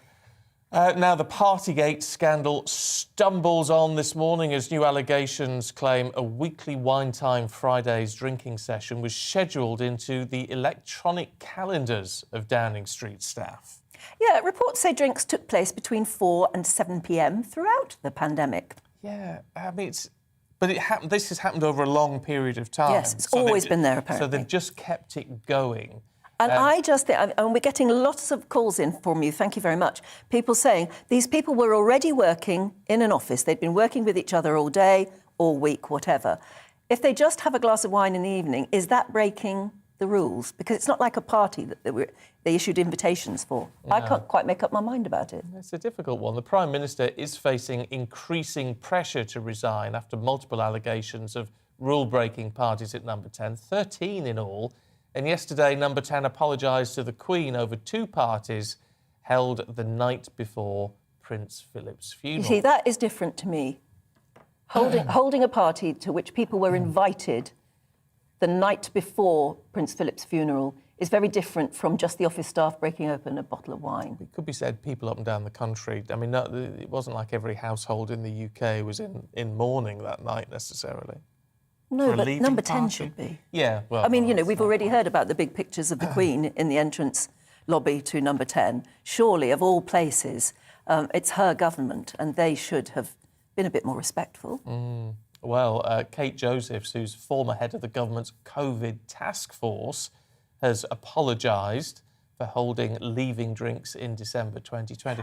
Yeah, and Jack Slack, the man who was the former head of communications, he also issued an apology for a leaving party for him held on the 16th. He's now gone on to another job now. He's deputy editor of The Sun. Yeah, which raises a few questions. But why would the head of the COVID task force have a leaving party? Yeah. I mean, really? And of all people, wouldn't that person know, having probably just typed out the rules for the rest of us, wouldn't that person know that what they were about to do contravened rules? Rob's been in touch this morning. He says it basically shows the real severity of the virus with all these parties. We, the public, were looped into believing something which was not true. Now, I don't know if you're right, Rob, on that, to be perfectly honest, because don't forget we've had 150,000 deaths in relation to all of this, but it's certainly, you're quite right, that it raises questions that need to be answered. And if any of us were put under the same sort of scrutiny that Boris Johnson, Number 10 staff and Keir Starmer are now being put under, you know, people are clearly being asked, have you got any photographs of them doing wrong? If we were put under the same scrutiny, would we be perfect? Don't know. Mind you, probably pretty perfect. I think so too, but... I'm sure we all made little slip-ups or little tweaks or whatever along the way, but, I mean, the general rule was that we behaved. I think most people behaved. I didn't have a party, did you? No, didn't have a party. But I might have broken open a glass of wine at 4 o'clock on the Friday afternoon in the comfort of my own home. Well, that's probably all right. Watching the telly. As long as you didn't have a load of people No, around, exactly, I didn't. Yeah, quite right. Now... I only took a deep breath, you know. Marches are planned in cities around the UK today to support the Kill the Bill coalition. Protesters are calling on the House of Lords to reject the police crime sentencing and courts bill, saying they're concerned it will dismantle the right to protest as well as other civil liberties. Yeah, the National Day of Action is going to include marches in London, Bristol, Coventry, Newcastle, Liverpool, Sheffield, Plymouth. Wow. The Day of Action comes ahead of the Lords' final vote on the bill on Monday, and protesters plan to meet from midday, I think, today. So it's going to be a very busy day today. It is going to be a busy day. See, I can't get my head round exactly what this bill is going to entail, Because surely, if it does hinder civil liberties, I mean, that would be appalling. But of course, I mean, well, in certain circumstances, it will, won't it? It depends on where you want to. It's the right to protest, and that's a very British thing. We've been talking about what makes Great Britain great, or great British things. But the right to protest and the right to free speech, I think, is something we hold so dear. But one person's view of where it's good, what sort of protest is good, and another person's view are different. And I think in some situations, you may feel that it's curtailing your right to protest or gather in certain places. Not that I've ever protested. Have you never? No. Have you? No. What wusses we are, or are we? Well, I don't know, because a lot of people, the protests that we see now do get quite a lot of media attention. But I think I'd just be frightened. As a reporter, I've covered lots of protests. I was a reporter in Birmingham, and I remember lots of big protests going on and being terrified, actually. Particularly, I had a cameraman with me who was half the height of me. He was very short, and he climbed up a lamppost to actually get some decent shots and everything. But I felt it was very frightening. It was the mob. It was a huge mob. And even though they might have been very right to protest about what they were, I can't remember what it was now. I think it was something to do with the miners' strike or something like that. I was terrified of just this huge, huge mob. But then you do get these very peaceful protests now. I mean, people are aware they're being monitored in a way by the media as much as anybody else. So we have more CCTV cameras on our streets than any other country. Oh, that's a good one to talk about. Do you think that's a good thing? If you protest, you'll be filmed and you'll be being watched. See, I quite like lots of CCTV because I sort of think there's a protection element, but does it infringe on our civil liberties? All your thoughts on this sort of thing, we'd love to hear from you. But do stay with us, because we've got plenty more to come, including an NHS worker who refuses to get vaccinated, so she may lose her job. We'll tell you more in a couple of minutes. Good morning. Frost and fog once again for some of us as we start the day this morning, and then a largely cloudy day actually for Saturday, but brightening up for many of us tomorrow. Now, we've had high pressure in charge of our weather for quite some time now, and it's still very much with us. Having said that, these weather fronts waiting in the wings will start to influence our weather as the weekend progresses. But until then, first thing this morning is rather a grey one for many of us, with some fairly extensive fog, quite dense in places. So we do have that weather warning in force for this morning, and also a frosty start for many. And that fog is slow to clear. In fact, it's likely to lift into low cloud rather than clearing completely. So all in all, quite a grey day for many of us today. I think the best chance of any sunshine will be for parts of northern England and eastern parts of Scotland, but elsewhere, a good deal of cloud around right the way through the day, and that remains with us overnight tonight as well. So that will tend to limit the formation of fog and also limiting the frost. We're likely to see a little bit of frost in the countryside and maybe one or two fog patches developing overnight, but not as extensive as it has been over some recent nights. There will, though, be a lot of cloud around, and that will be with us first thing on Sunday morning as well. But we can see this weather front, a fairly weak feature, quite a lot of cloud associated with it, some outbreaks of mainly patchy light rain and drizzle, and it gradually sinks its way southeastwards across the country as the day progresses tomorrow. Ahead of it, there may be a few brighter spells, certainly behind the weather front, brightening up quite nicely with decent amounts of sunshine, but also the chance of one or two showers developing. Temperature-wise, feeling pretty chilly where the cloud is fairly stubborn, and also some slightly colder air for northern Scotland compared to some recent days. Now into next week, high pressure generally remains with us, so further frost and fog is likely at times, but the breeze picking up, particularly on Tuesday.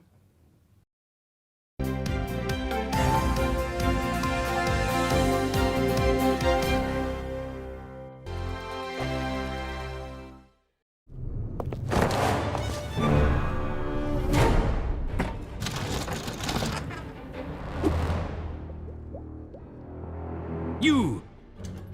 Are you male? Male. Female? Male. Prefer not to say. Male. Your income? Under £40,000? I'd prefer not to say. Are the trees in your garden taller than 33'7"? I don't know. Don't torture yourself with home insurance. Just hoot. I tried to quit several times, always making excuses, until smoking was starting to affect my health.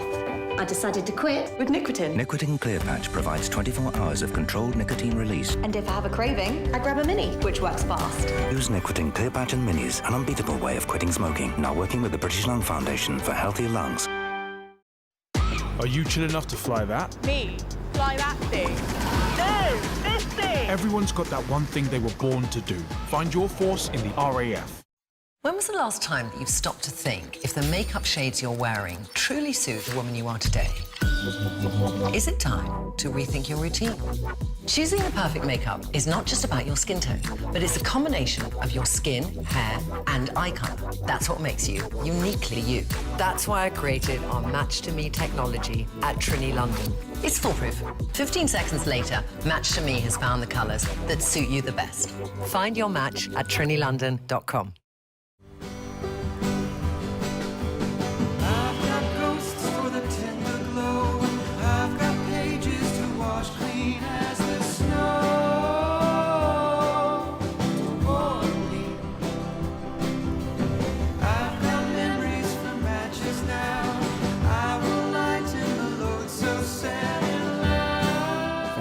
To duvets. Discover the comforts of Norfolk with Norfolk Feather Company.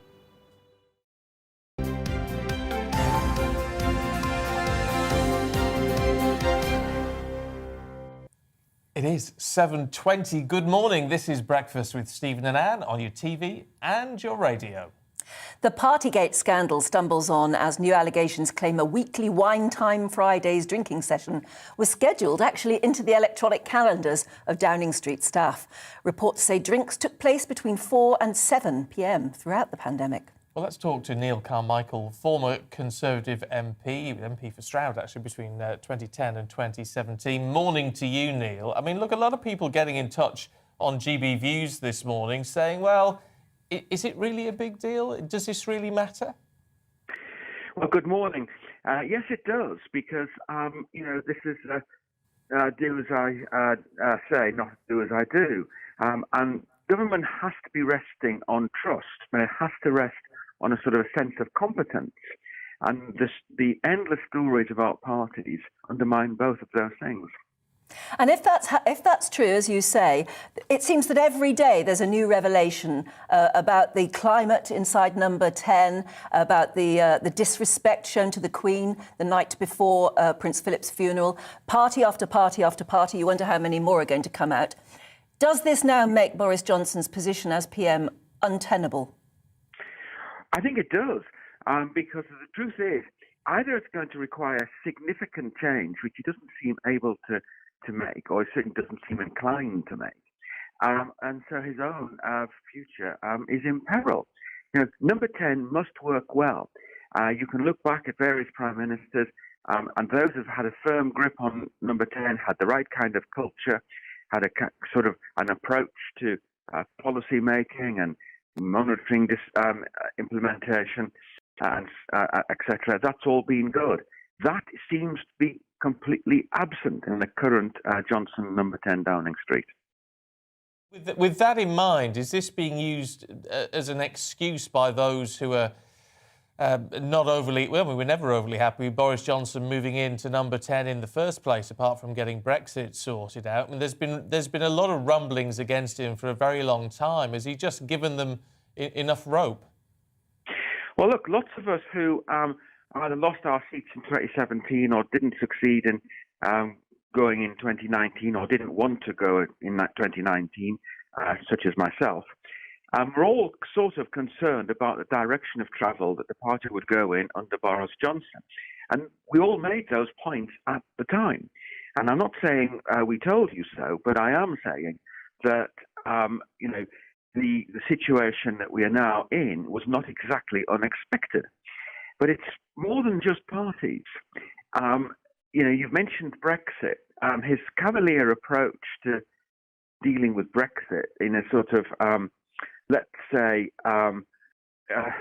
such an approach which didn't include too many facts all of the time, is just as difficult and embarrassing for this country going forward as the parties are. do you think the larger Tory party membership and certainly the backbenchers will do in the short term, particularly when they hear from Sue Gray's investigation? And surely she can't do anything other than find out that there were illegal parties going on. What do you think they'll do? Well, I'm afraid that's right. But Sue Gray has another challenge, which is to find a way of describing who was actually responsible for the parties. I think that's going to be a really interesting element of her report. So you've got the Sue Gray report coming, but also you've got the fact that the position in the Conservative Party in terms of polling is not good. And that's something which frightens backbench MPs, and certainly those who got in on Johnson's coattails in the red wall areas. I mean, you're quite right in terms of trying to establish who is responsible for these parties, but that's not, even if it's not the Prime Minister himself, that's not a loophole for him, is it? That wouldn't wash, was it? I mean, the responsibility needs to lie with the captain, as it were. Absolutely right. Look, the captain, as you call him, cannot do everything on the ship, but he is responsible for what happens on the ship if something goes wrong, and that's the situation we're now in. Sue Gray, whoever is identified as responsible, the fact is that the culture of leadership that's currently prevailing in number 10 Downing Street really allowed all of this to happen. And that's the problem, and that's the issue that Conservative Party members and MPs in particular are going to have to think about. So, Neil, who would you put your money on for the next leader? Well, it certainly looks as if it's the Chancellor versus the Foreign Secretary, and they're both obviously preparing. We'll see what happens. These elections always have a chance of putting in some surprises, and that may well happen this time. We've had quite a few elections for leaders of the Conservative Party over the last decade or so, and none of them have been without some interesting element. So we'll see what happens.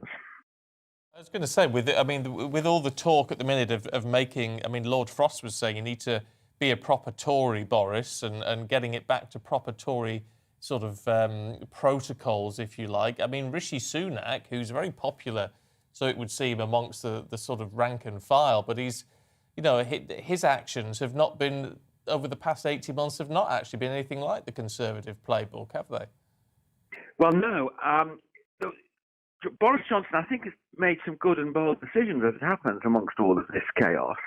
And one of them has actually been the way in which he's focused on supporting the NHS. He's been prepared to look at taxation increases to pay for it.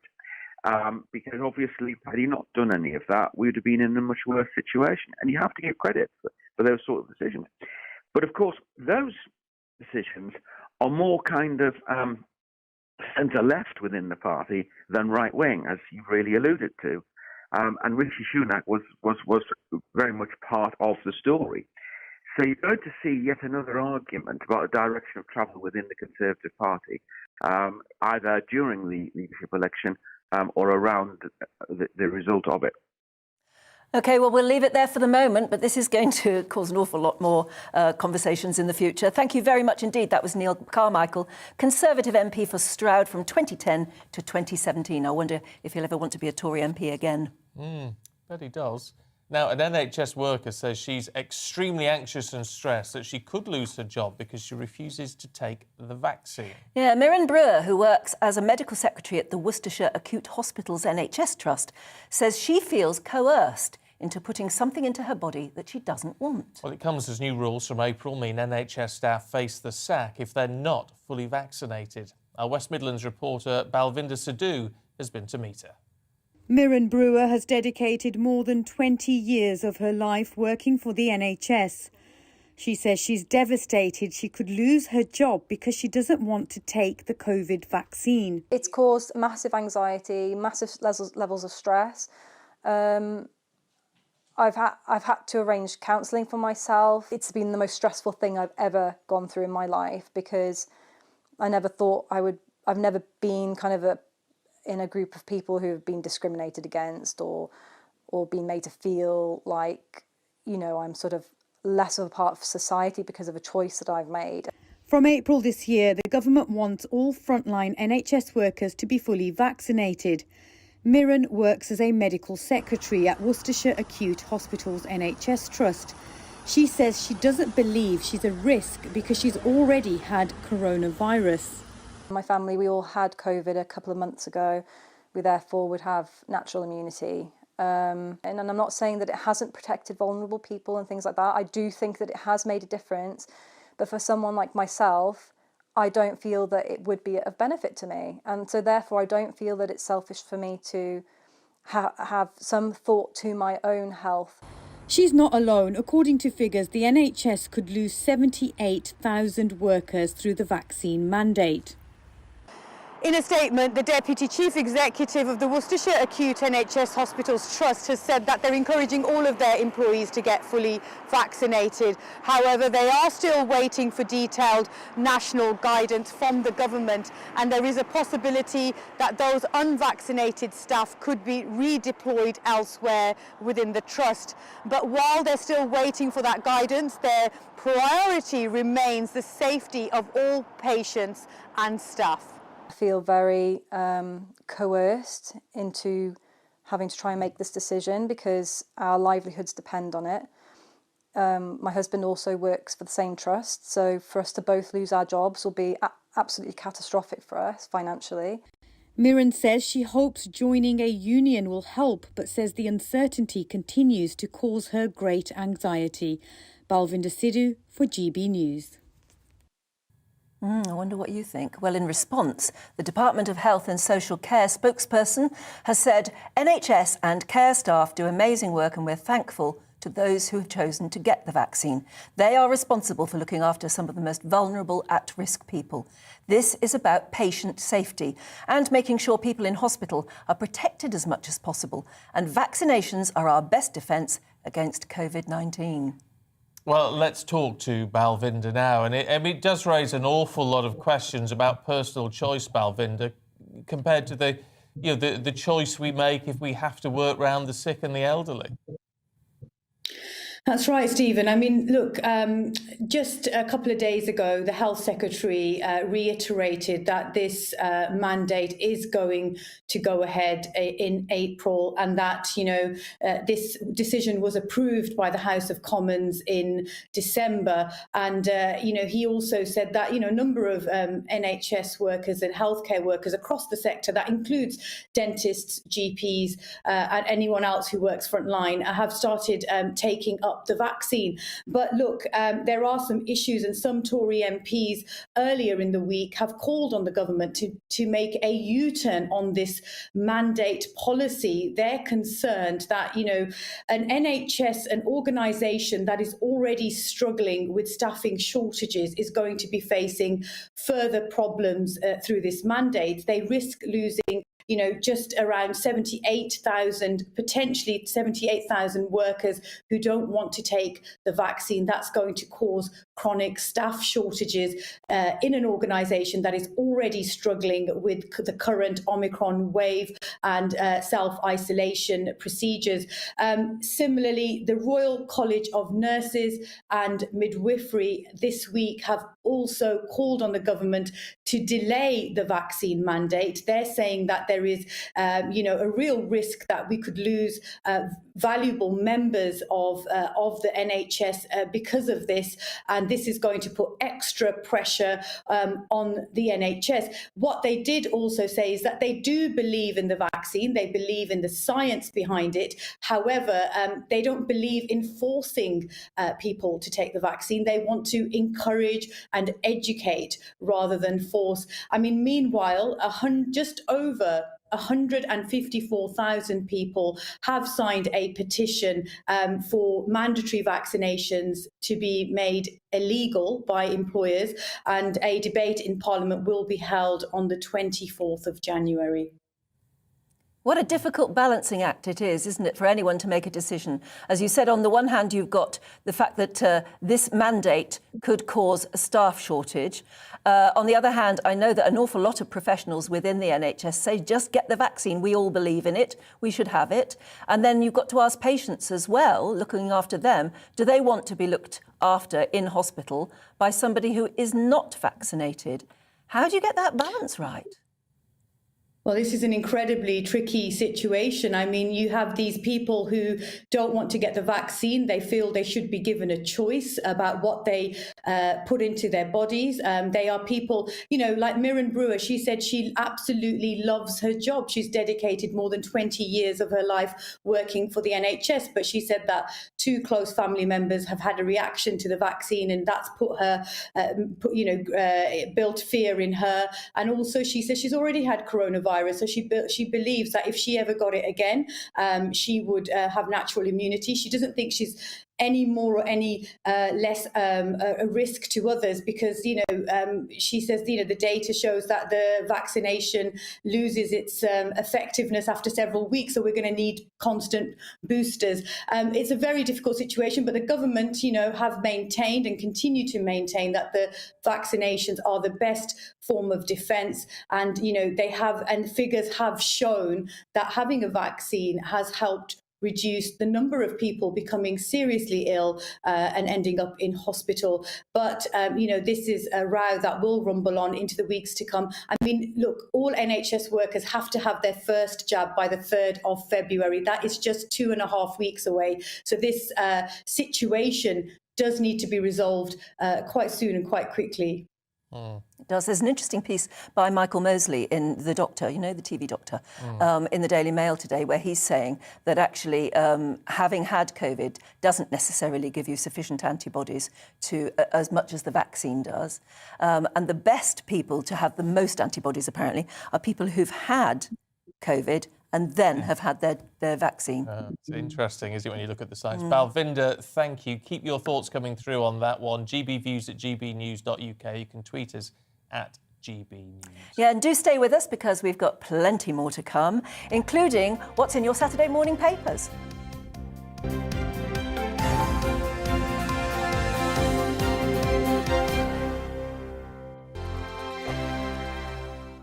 Losing weight last year was so difficult, but we can do it with XLS Medical Ultra 5. XLS Medical Ultra 5 helps you lose up to 5 times more weight. I lost 17 pounds, 2 dress sizes, and I'm in the best shape ever. Try XLS Medical Ultra 5 today, and this new year, let's do it together. Now available at selected retailers. After my medical mistake, it felt like my life was over. I wondered how I'd ever get back to normal and be happy again. Now I know. Patient Claimline are specialist medical negligence lawyers. Call now or visit patientclaimline.com. Know for sure. This Friday, there'll be 100, yes, 100 millionaires guaranteed in the European Millionaire Maker. Euro Millions from the National Lottery. Play now. SIM-only plans? There are always so many tempting options. So you jump headfirst into a long contract, which keeps you locked in for 12 months. Somebody let me out! At Labara, we offer great value plans and total flexibility. You can get 10 gigs of data, unlimited UK minutes and texts, and 100 international minutes for just £10 a month. And you can change or cancel anytime. Now I feel free! Buy now at labara.co.uk. Does your business need a vehicle? Think Pink. We always aim to please. We'll arrange your lease and we'll do it all with ease. We have more leasing options than the largest UK provider. Choose from any make or model. And if you need help or advice on electric vehicles, think Pink. There's no admin fee to pay and you get free nationwide delivery. So if you need a car or van, think Pink. Could releasing cash from your home help fund a better retirement? Find out how much you could release with Key's free online calculator. Key, equity release that's right for you.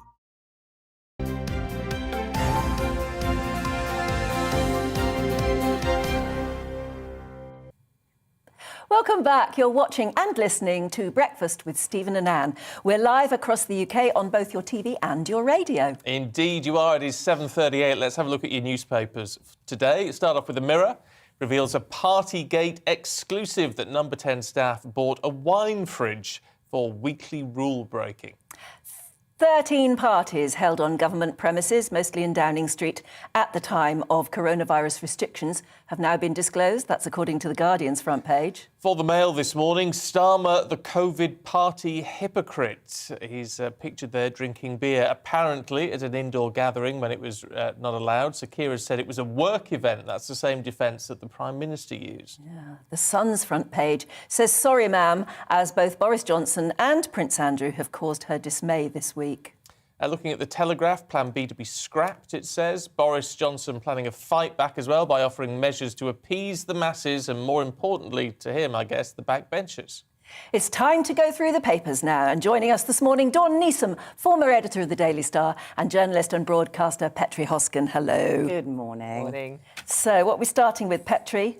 We're starting with another story which is really not getting the purchase that it should, I think, at the moment, and that is war in Ukraine is just days away. Now, there's been talk from the Americans as well, some intelligence has come through, to suggest that possibly there may be a false flag incident caused by Russia in order for them to strike Ukraine. Now, what do you mean by that?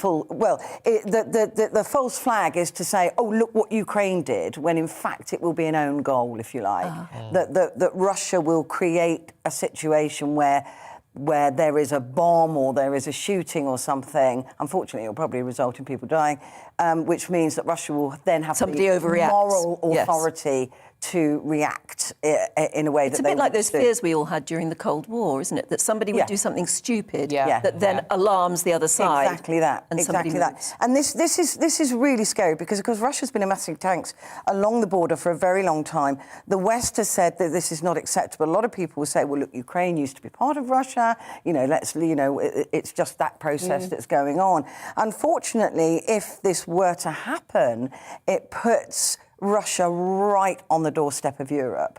And that is the concern. And the other concern, I used to be a war correspondent, so the other concern is that you have a situation where we have got rid, the British and of course the Europeans don't have an army as a European army. We've got rid of our land vehicles, we've got rid of tanks, we've got rid of all those guns and all of those things, and the personnel. Russia hasn't. Russia has got more tanks and more soldiers than... But we've got drones, haven't we? And we've got people operating those drones. Yeah, but we're talking about an old-fashioned war here. Yeah. I mean, although Russia is fighting on several fronts, because they're fighting the cyber war, the influence war, and all of those as well, they have got a land army that puts the rest of Europe, if you like, and the UK to shame. Well, and the tanks. It would have to be a NATO operation. It would have to be, but we are underestimating the fact that Russia has kept all these land vehicles, these old-fashioned, if you like, fighting weapons. Yeah, but can't we fight those with modern technology? Well, it may be possible, but by the time we're bombing them with drones, they've got thousands of tanks rolling across countries. Very similar situation going on with the Chinese as well and their navy, how they've built their navy up. And meanwhile, we're all sort of downside, but these two powers are making sure that they. I've never heard it so well explained. Thank you. She's not bad, is she? No, not bad at that at all, because I've never really fully understood what's going on there. And you've managed to sort of boil it right down to the nitty-gritty, and that really is much easier to understand. Thank you. Well, in the meantime, Dawn, you can boil down Plan B to the nitty-gritty, because it's going to be lifted, according to the Telegraph, by January the 26th. I have to say, I get totally confused by what's in and what's out. Right, OK. Well, Plan B is basically work from home if you can, wear a mask, the mask mandate and the constant threat of vaccine passports being introduced. That's basically what it is. Obviously, it affects businesses quite a bit, and the whole working from home thing. Now, this is it's basically, it was always the plan to debate this on January the 26th, but now it's almost being leaked. There's a lot of leaks at the moment, isn't there? That on January the 26th, Boris Johnson will now abolish Plan B in England. Obviously, Wales and Scotland are different. They have gone their own way on this, which means it's another freedom day. The mask mandate will be gone. And do you think Boris is looking upon that as his salvation? Yeah, absolutely. And I'm completely convinced the only reason Boris is doing this is for Boris. It's to save, and I think, to be fair, the only way he can save the Tory party is to do this.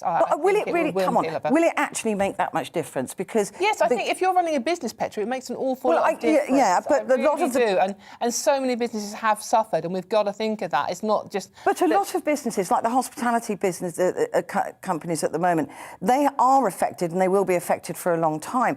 But they haven't been shut down like they have in Wales and in Scotland. No, but it has so been... I think that there will be... People will go, oh, you know, COVID restrict. I don't know if it'll have the same impact as last time. It won't, because they were much stronger last time. Yeah. But the interesting thing now is Wales and Scotland will have to dial down their own restrictions, and they are already... Well, they are looking embarrassing, actually. Yeah, absolutely. I think they're looking embarrassing. Well, I think that Drakeford and Sturgeon overplayed this, clearly, and, OK, hindsight, we can all get a degree in, but it seems to me that this was politics. This was not COVID, it was politics, and they were trying to outdo Boris. That's all it has been. They've come out looking stupid, frankly. Yeah.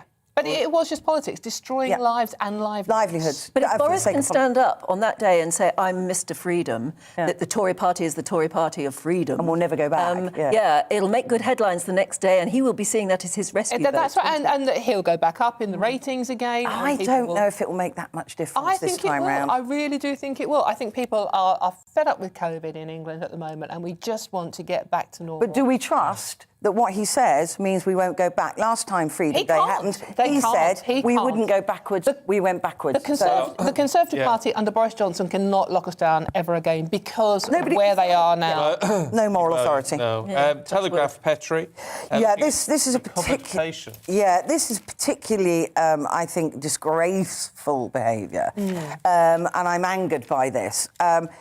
Hospitals have been told by NHS England to consider taking legal action against patients who refuse to leave their hospital beds, right? So you have a situation in a lot of cases, and this is under the Civil Procedure Rules, Part 55, if you're a lawyer and interested in these things.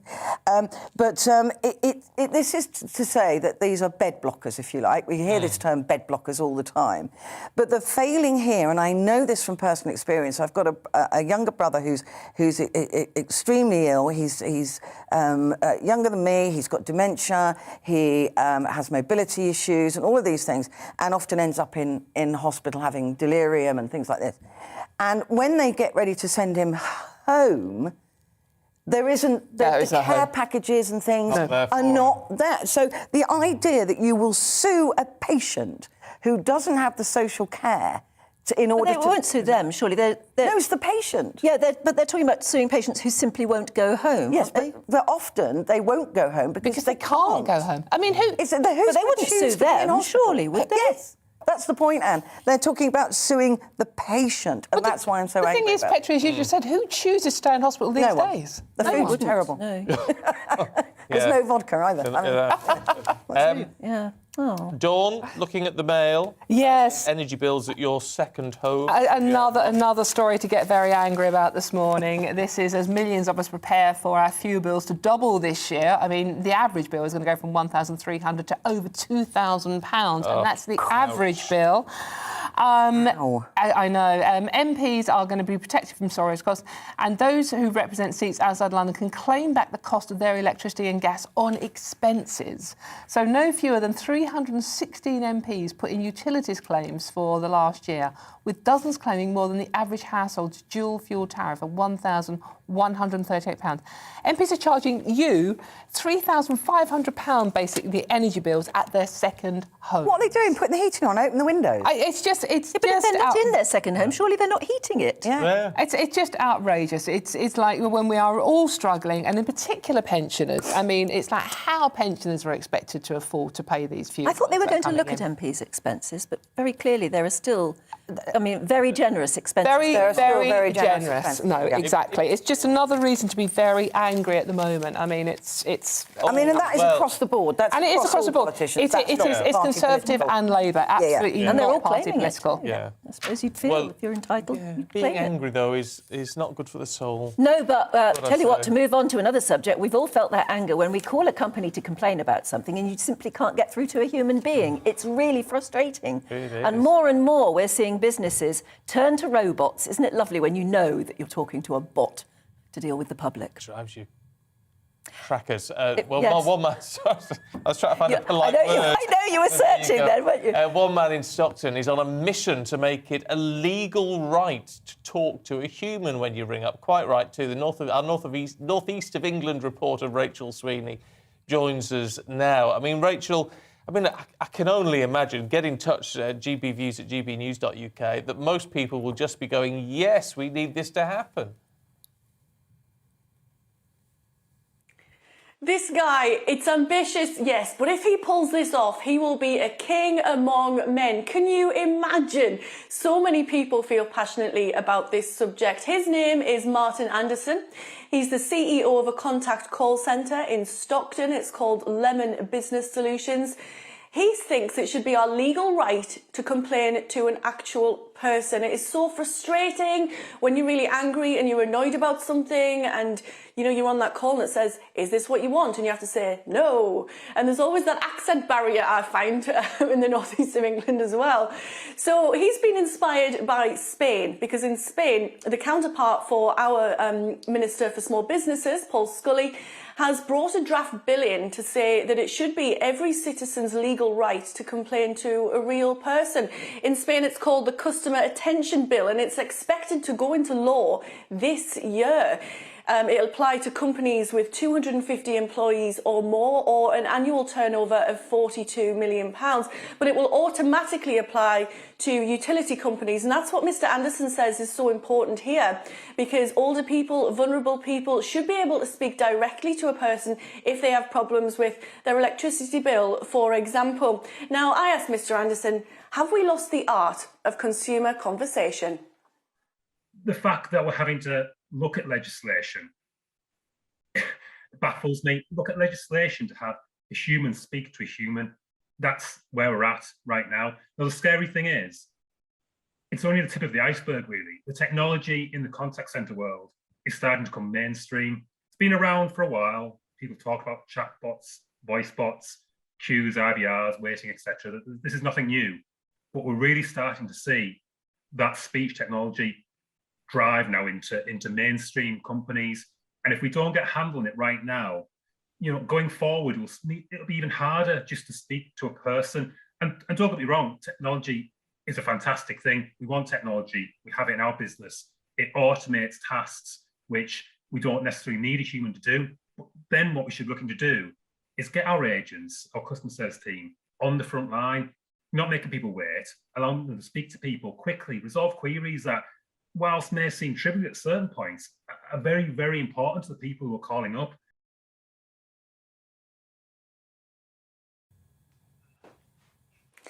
Now, he wants this to be legislation. It's something he feels very passionately about. He's not just sitting doing nothing. He's written to the Minister for Small Business. He wants to make some changes, and we'll be following this story on GB News. I think it's something that everybody's interested in. We all have these stories about complaints gone wrong, don't we?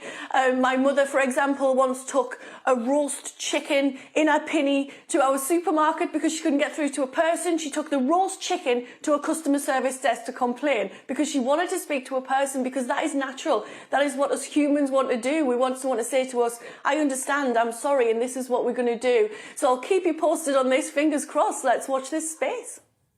It's an interesting campaign, isn't it? Because I think we all would prefer to speak to a human being, but you do need to speak to a human being who's trained and who actually speaks your language as well. Because, I mean, and I'm not trying to be racist here because, I mean, well, if it is, I once got through to somebody who had such a strong Scottish accent, I literally could not understand what he was saying. Oh.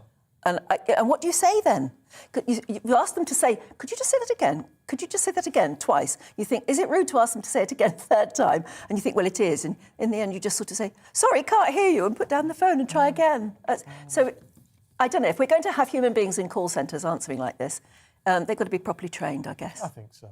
Yeah. But it could provide more jobs. Anyway, thanks very much indeed. Yeah, Rachel, thank you. It's just that thing where you're going, I'd like to speak to a human, or I'd like to speak to a representative. And the bots are so clever that sometimes you think you are talking to a human until then you realise you're being strung along. Press 5. Yeah. You know, you listen to a whole menu all over again. Press 1. And you get anything wrong. And sometimes if you don't press something fast enough, they cut you off. Yeah. Oh, the number of times you've been... don't get me started. Or they play music at you, which is really good too. Crazy, isn't it? You let us know what you think. Would love to hear your thoughts on that one this morning. gbviews@gbnews.uk. It is 7:54. Let's have a look at the biggest sports stories this weekend. And only one place to start, of course, and that is Novak Djokovic and his appeal against the recancellation of his visa. I think he's going to... Because he's in Australian time, we will hear about it about 10:30 this evening, maybe overnight, as the Federal Court of Australia sits on it. Immigration Minister Alex Hawke apparently cancelled his visa for a second time, and on different grounds almost this time, or at least he said that it was on the grounds of health and good order. A brief procedural hearing was held on Saturday morning. That's last night for them. I've got to say, I have no sympathy with him. I know if you're a big sports fan, if you're a big tennis fan, then you're likely to have a different view. But I sort of think, you know the rules in Australia, you know what it's like. You know there is, concern from the Australian public because they've had very, very strict regulations and lockdowns and all the rest of it. So I think if just get on I with agree, but somewhere along the line he had bad advice, didn't he? Yes. Because he clearly entered Australia thinking he'd done everything right. But he also had admitted that some of the information he provided wasn't strictly accurate. No, and I know, and there's all sorts of... honestly, I think that's why the lawyers are arguing. There are all sorts of arguments about the time code dates on some of the PCR tests he took. It's not all black which and is white. suggesting that maybe it's not quite as white as it should be, I don't know. Who knows? But he's got to know tonight, our time, tomorrow morning, their time, whatever Australian time it is, because he's got to play in the first round on Monday. And if they stop him doing that, then he can't be even if they then later ironed it out, he cannot be in the Australian Open this year, which he will feel very, very bad about because he wanted to win it and then have the most Grand Slam titles ever. Yeah, I don't think it's going to happen. And that's what's important to him. I think he's had it. Yeah. Let us know what you think on that one this morning. There's much more still to come, of course, including what the Conservatives think about the Downing Street parties. And we'll talk to a royal biographer about Prince Andrew. Good morning. Frost and fog once again for some of us as we start the day this morning, and then a largely cloudy day actually for Saturday, but brightening up for many of us tomorrow. Now, we've had high pressure in charge of our weather for quite some time now, and it's still very much with us. Having said that, these weather fronts waiting in the wings will start to influence our weather as the weekend progresses. But until then, first thing this morning is rather a grey one for many of us, with some fairly extensive fog, quite dense in places. So we do have that weather warning in force for this morning, and also a frosty start for many. And that fog is slow to clear. In fact, it's likely to lift into low cloud rather than clearing completely. So all in all, quite a grey day for many of us today. I think the best chance of any sunshine will be for parts of northern England and eastern parts of Scotland, but elsewhere, a good deal of cloud around right the way through the day, and that remains with us overnight tonight as well.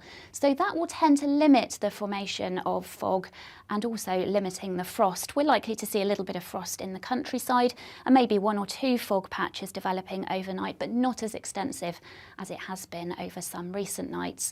There will, though, be a lot of cloud around, and that will be with us first thing on Sunday morning as well. But we can see this weather front, a fairly weak feature, quite a lot of cloud associated with it, some outbreaks of mainly patchy light rain and drizzle, and it gradually sinks its way southeastwards across the country as the day progresses tomorrow. Ahead of it, there may be a few brighter spells, certainly behind the weather front, brightening up quite nicely with decent amounts of sunshine, but also the chance of 1 or 2 showers developing.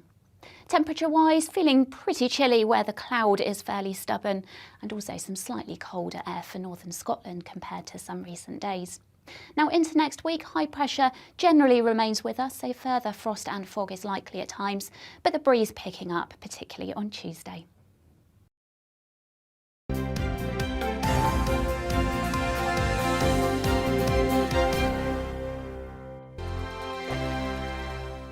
Hello there, I'm Eamon. And I'm Isabel. And you're watching the GB News digital stream across the United Kingdom. And around the world. If you're here in the UK, you can also watch us on your TV screen. GB News is Freeview channel 236. On Sky, we're channel 515. 626 on Virgin Media. Just remember, you might need to retune your TV to watch the channel. Yeah, and if you are doing that, find out more about retuning by going to gbnews.uk. Join my show Farage, 7 p.m. till 8 p.m. Monday through Thursday, and there you will get opinion, analysis, debate, and I'll cover stories that nobody else dares to touch. And then for the last 15 minutes, talking pints. We're over a drink. We have a civilized conversation with someone. We very often disagree, but we do it in a grown-up way. Come and join me on Farage.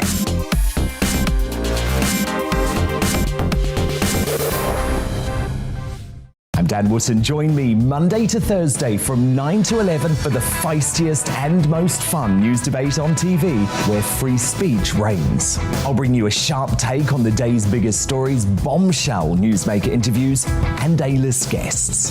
And I guarantee you, no spin, no bias, no censorship, and no reason to go to bed. That's Dan Wootton tonight, Monday to Thursdays from 9 on GB News. Hello there, I'm Eamon Holmes. And I'm Isabel Webster. And we hope you can join us for Breakfast with Eamon and Isabel. You make me laugh out loud, belly laugh. Is that important first thing in the morning? Yeah, absolutely. And there's me trying to be deadly serious. News is a serious business. Yeah, I have to rein you in sometimes. Well, it doesn't stop us laughing at it. It doesn't stop us having an opinion on what's going on. Yeah. And it certainly will not stop us reflecting what you think. Weekdays from 6 to 9:30 on GB News.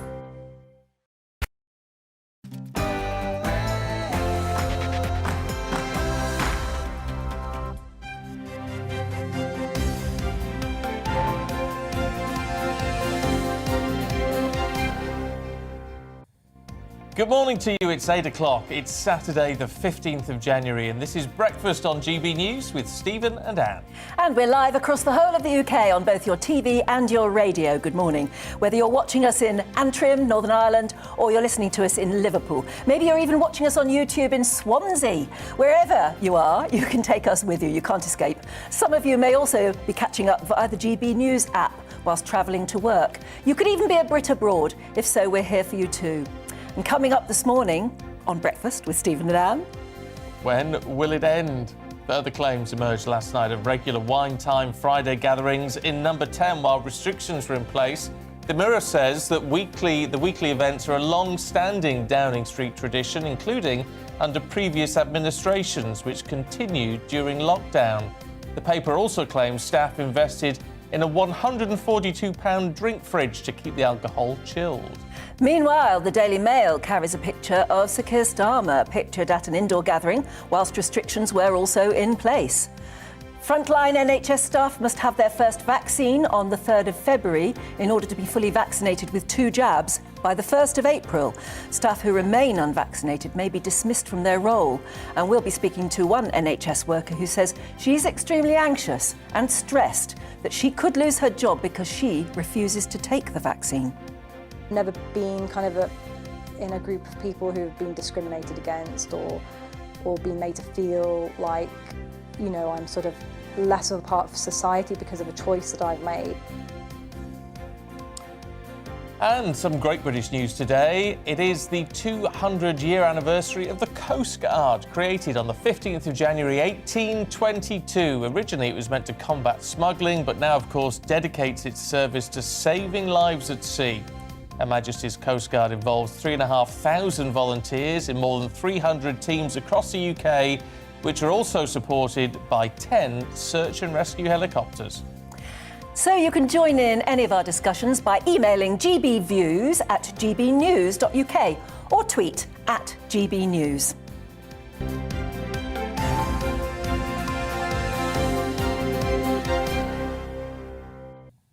Now, what makes us British?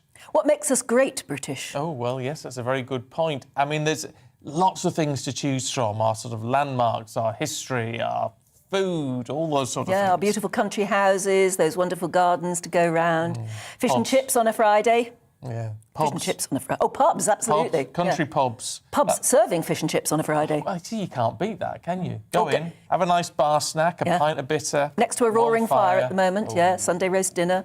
There are all those things that we take for granted, possibly, until we actually realise that it is what makes us British, isn't it? And we'd love to hear what you think makes you absolutely British.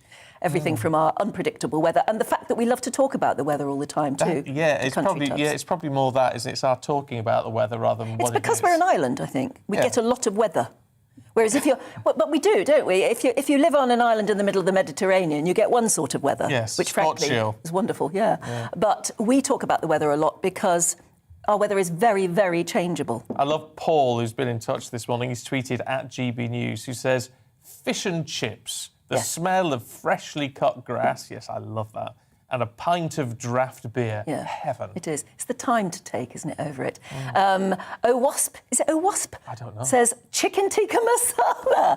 Well, that's true, isn't it? Because it is the most popular British dish. It is. More and more now, and I must say, a vegetarian form of tikka masala I quite like. Oh, really? Yeah, I do a veggie one. Isn't it interesting, though, that it is... It's the sauce that matters. I've never had one. Oh.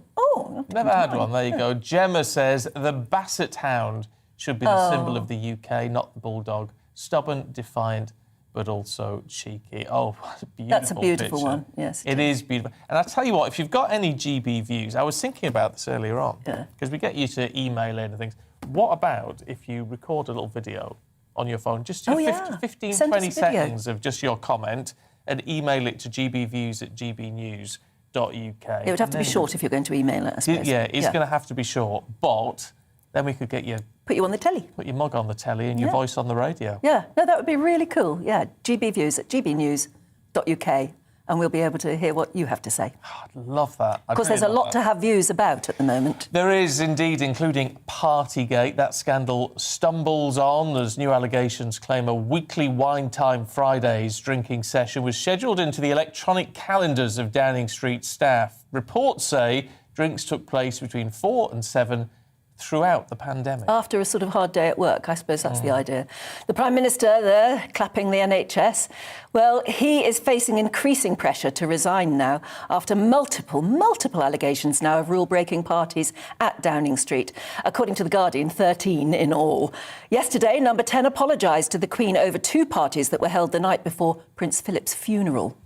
Kate Josephs, former head of the government's COVID task force, issued a statement apologising for a leaving drinks party for her held in December 2020. And Jack Slack, former head of communications, also issued an apology for a leaving party he held on the 16th of April. He's now deputy editor of The Sun. Yes, I opened The Sun this morning to see if there were any amazing revelations in there, and they're very quiet about it at the moment. You wonder if they're holding off, because he would have been at the party. It was his leaving do. Yeah. He'll know who was there. And don't tell me pictures weren't taken, because everybody's got a smartphone nowadays. Yeah. Well, joining us now is former Conservative Minister David Mellor. A very good morning to you, David. Good morning. I can see you down in Dorset, the wonders of modern technology. I know, isn't that amazing? Well, it's great to see you. What is your view at the moment? I mean, is this all a storm in a teacup? Is this some of this unreasonable? Is it a campaign against Boris, or do you think he really is on the cliff edge now? Yeah, I think he's on the cliff edge, and those who are trying to sort of pretend it doesn't matter, it reminds you a bit of what President Kennedy once said of somebody trying to make the best of a terrible situation. He said, It's like a policeman bending over a body in an alley, saying 2 wounds are fatal, but the 3rd one isn't so bad. I mean, all this nonsense about how everybody used to, sort of get pissed Fridays at Number 10. I was a minister for 11 years. I spent a lot of time at 10 Downing Street. Do you imagine Margaret Thatcher allowed that sort of thing? Or John Major, who, though he could be good fun, was also an austere kind of guy. Boris, you remember those fascinating pictures when there was some row in some flat that he and Carrie shared in South London, and there were various pictures of the flat and Boris's car outside. You've seen better cars on a tip. And Boris leads a sloppy sort of life. He doesn't believe in rules. And what has happened at Number 10 is that all of these people who work for Boris have taken on the colourings of their master. And so you've got this, totally unprepossessing picture of Number 10. It reminds me of the late, great Tony Hancock, who, observing a spectacle of that kind, said, "Swipe me, how glittering. How glittering, isn't it, to know that that's what goes on at the centre of British government." I was, as I say, a member of Parliament for nearly 20 years, I was a minister for 11 years. I'm disgusted by it, so I can't imagine how people who don't know anything about the way Whitehall works will feel. And I think it's terminal for Boris. Terminal for Boris, not necessarily because of the parties, but because of all the stuff that led up to the parties. And of course, the other question that people have got to ask themselves is this. The parties may be a way of getting rid of him, the straw that breaks the camel's back. But there's a real reason for getting rid of Boris, and that is we are sailing into the most serious economic problems this country has faced in many a long year. Inflation going up to 7%. The burden of taxation, the highest for 70 years. The economic prospects are bad. If there's one thing that Boris can't do, it's the economy. So actually, it would be best if he went now and someone better able to cope with what's going to happen later in the year takes over. Everyone else is worried about what happened in May 2020. I'm worried about what's going to happen if he stays in May 2022 and the months after. David, look, Heather says, as she's tweeted in this morning or emailed in, this is all over the top. These aren't parties, these are drinks with work colleagues. Do we not have much bigger issues to worry about? Yeah, of course we do. Look, I'm not obsessed with parties. Partygate, if you wanted someone to talk about parties, I'm not your man. But if I'm forced to contemplate people dragging in a cheap fridge, going down the local takeout, bringing a suitcase full of cheap wine and guzzling it in the centre of British government, I'm not impressed. But that is not a reason for getting rid of Boris. The reason for getting rid of Boris has been all the other mistakes along the way, all of the failures to come to terms with what the British people expect from their Prime Minister, and also to batten down the hatches against the economic bad news to come. What we need is a Prime Minister who understands economics and understands also is fundamentally a conservative. The real problem with Boris is not that he likes to drink cheap wine. We've all of us done a bit of cheap wine in our time. It is that Boris isn't really a conservative. Boris is an English nationalist. He's a Boris triumphalist, but he isn't a conservative. He isn't someone who believes in, for instance, keeping public expenditure under control, which he's manifestly failed to do. And so I wrote a piece in the Telegraph yesterday when I was asked to compare John Major with Boris Johnson.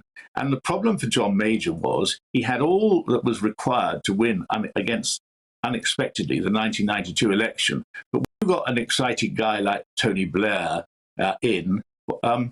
John couldn't raise his game. Well, the same is true of Boris. Boris's showbiz personality, his rock star image, allowed him to win very comfortably the election 2 years ago. But if all he's got is a rock star image without any real seriousness of intent, without any real policies, what does Boris really believe in? What does he really want to achieve as Prime Minister? None of that is clear. And unless the Tories find a leader for whom that becomes clear in the remaining 2 years of this Parliament, the Tories are stuffed. Almost as stuffed as a lot of those guys were on a Friday evening. In that case, David, aren't you saying what you're saying right now, and others calling him for him to resign, and the media again playing out picture after picture of parties? Isn't that just an excuse for a campaign to get rid of him? And you're just using Partygate as the excuse. In other words, this is just a get rid of Boris campaign. I'm reduced to the status of a commentator these days, but people ring up and ask me my opinions based on my experience, and I give them. I don't have any campaign against Boris. I just look at Boris, and when you actually look back to a lot of what has gone on, look, the highest burden of taxation in this country for 70 years, that's not what a Conservative Prime Minister should be doing. There's a whole host of other things at the heart of government policy that are really the reason why Boris is not suitable to be Prime Minister. The parties, I don't really care too much about the parties. The only thing I would say, though, is if the people of Britain respond to decency, and there's the Queen mourning her husband of 70 years, not drinking cheap wine in the kitchen of Buckingham Palace. And here they are, the night before the Queen lays to rest, and we all to some degree lay to rest, a man who had a very decisive influence, a brave and courageous man who had his faults, but it was essentially a seriously decent, courageous man. He's about to be laid to rest, and they're getting, I can't remember whether pissed is a word I can use on this station, but anyway, I've used it. Getting pissed, David. in number 10. It's not good enough, is it? Look, how much of this is down to the British public? Because, I mean, your view of Boris Johnson hasn't, you clearly didn't think a great deal of him when he got into number 10. But as you say, he was a pop star politician in a way. He won the trust of the public and got that incredible victory in 2019. Well, it's down to whether the public still think of him as a rock star politician, isn't it? Or whether we're all getting a bit fed up. You're dead right. That's the question. If you look at some of these recent polls, 70% condemning him. The figures of those who want him to go in 2 or 3 polls over the last 24 hours are disastrous for the Tories. And one of the reasons I think why I was asked to write about the comparisons with John Major. Politicians have their hour to strut and fret upon the stage. They have their hour when what they seem to offer seems to be what the country wants. In 1992, I suppose it's ancient history for a lot of people now, but Neil Kinnock capering around to the Labour Party rally like a demented ape a couple of weeks before the polls, people looked at it and said, we don't really want that guy as Prime Minister. Here's decent old John Major. Let's elect him. But then a few more economic issues down the track and in mid-term, John suddenly seemed to be rather a grey man compared with this new exciting phenomenon, Tony Blair. And so the public changed their minds about what they wanted. By the same token, Boris, the rock star who wanted to get Brexit done, has now become a guy who just seems to be completely unable to focus the country on serious issues ahead. They can't. He's got such a weak cabinet. They can't solve a lot of these problems. They can't solve, people coming across the channel when they shouldn't. Everywhere you look, there are issues that this government cannot grasp. But the big issue, and I speak as someone who was Chief Secretary of the Treasury in my time, the public expenditure figures are horrendous because Boris has let rip public expenditure. Tory prime ministers don't do that. We haven't had 7% inflation in this country for a few decades. Once we get it back, once we get the interest rates on all the borrowings that we've taken and going up, so paying interest becomes one of the biggest burdens on public expenditure. You then need a steady at the wheel Conservative Prime Minister who understands economics and approaches economic policy in a way that Conservatives should. Boris is not that person, so it actually will save the party a lot of trouble. if they try and find somebody, I mean, God knows who, but that's another question. If they try and find somebody who can actually address the problems of this country in a sensible, thinking way. We don't need a rock star anymore. We need a solid, serious political leader with a grasp of economics. But David, isn't it awful that you say God knows who? I mean, David, another David has already emailed in and said, we might have people in power doing parties and things like that, but we should be thankful we aren't like the USA with Biden and Harris in charge, because they make Boris look like Albert Einstein. And you think of who the Americans have had in charge in the past. What's happened to the calibre of our politicians? Well, there's quite a lot of good ones on the back benches. You know, you hear guys on the television like Tobias Ellwood, you know, who was a minister, very heroic. He was the one who ran towards the problem when that poor policeman was stabbed to death, when the number 2 guy in the Metropolitan Police got his car and was driven scuttling out of the place. So you've got a brave man there and a sensible man. But he doesn't suit Boris. Boris won't have him in government. There are plenty of people on the back benches who would do a better job than some of those who are in the cabinet, because Boris seems to want people who just go along with him. I mean, you know, what I found is little things that sometimes give you a clue to what's going on. When Boris was all over the place and the public was shouting at him and condemning him, and his opinion poll ratings were awful, I'm talking about last week, okay? They had a cabinet meeting. And, you know, they didn't discuss any of this at that cabinet meeting. You know, it's like the great story of Mrs. Thatcher, you know, having a dinner for her cabinet. And the chef said, well, what do you want to eat, Prime Minister? She said, beef. And what about the vegetables? Oh, they'll have beef too. Well, you know, a lot of the people in Margaret Thatcher's cabinet were not vegetables. Those in John Major's cabinet, they're vegetables, but only on good days. That was a spitting image clip, David. I remember it well. Yeah, but you see, this is the thing. Having a good memory helps because, you know, why look in the crystal ball when you can read the book? A famous Labour politician once said. I look back at this stuff and think, my God, there's nothing new under the sun. History repeats itself, someone said. First as a tragedy, second as a farce. This is a farce. If you had to put money on it, David, when or if will the Prime Minister be gone? I mean, are we talking by the start of the month or what? Well, it depends, of course, on Conservative members of Parliament, some of whom are very good, some of whom not so good. But, I mean, at the end of the day, there is a basic instinct amongst politicians. I was a politician for quite a long time. That basic instinct is like watching one of those nature films on the telly, survival. You have to survive. And at a certain point, they will suddenly scratch their tails or whatever bit of their anatomy they scratch, and they will say, we ain't going to survive if Boris is still around, and that's when it'll happen. Personally, I think he'll be gone by the end of the year, and maybe quite a bit before it. If he stumbles on, you know, this is the point about John Major. John Major could have gone with honour halfway through his term, and I think if he'd been replaced, say, by, I don't know, by Michael Heseltine or somebody, the catastrophic defeat that the Tories suffered in 1997 wouldn't have been half as bad. Instead of which, John resubmitted his leadership to the test. He was voted back in. He told us all it was all going to be different. And of course it wasn't. Because the other issue with Boris is this. It's actually quite difficult to change your fundamental personality, isn't it? I'm sure a lot of us have had to try. It's not easy.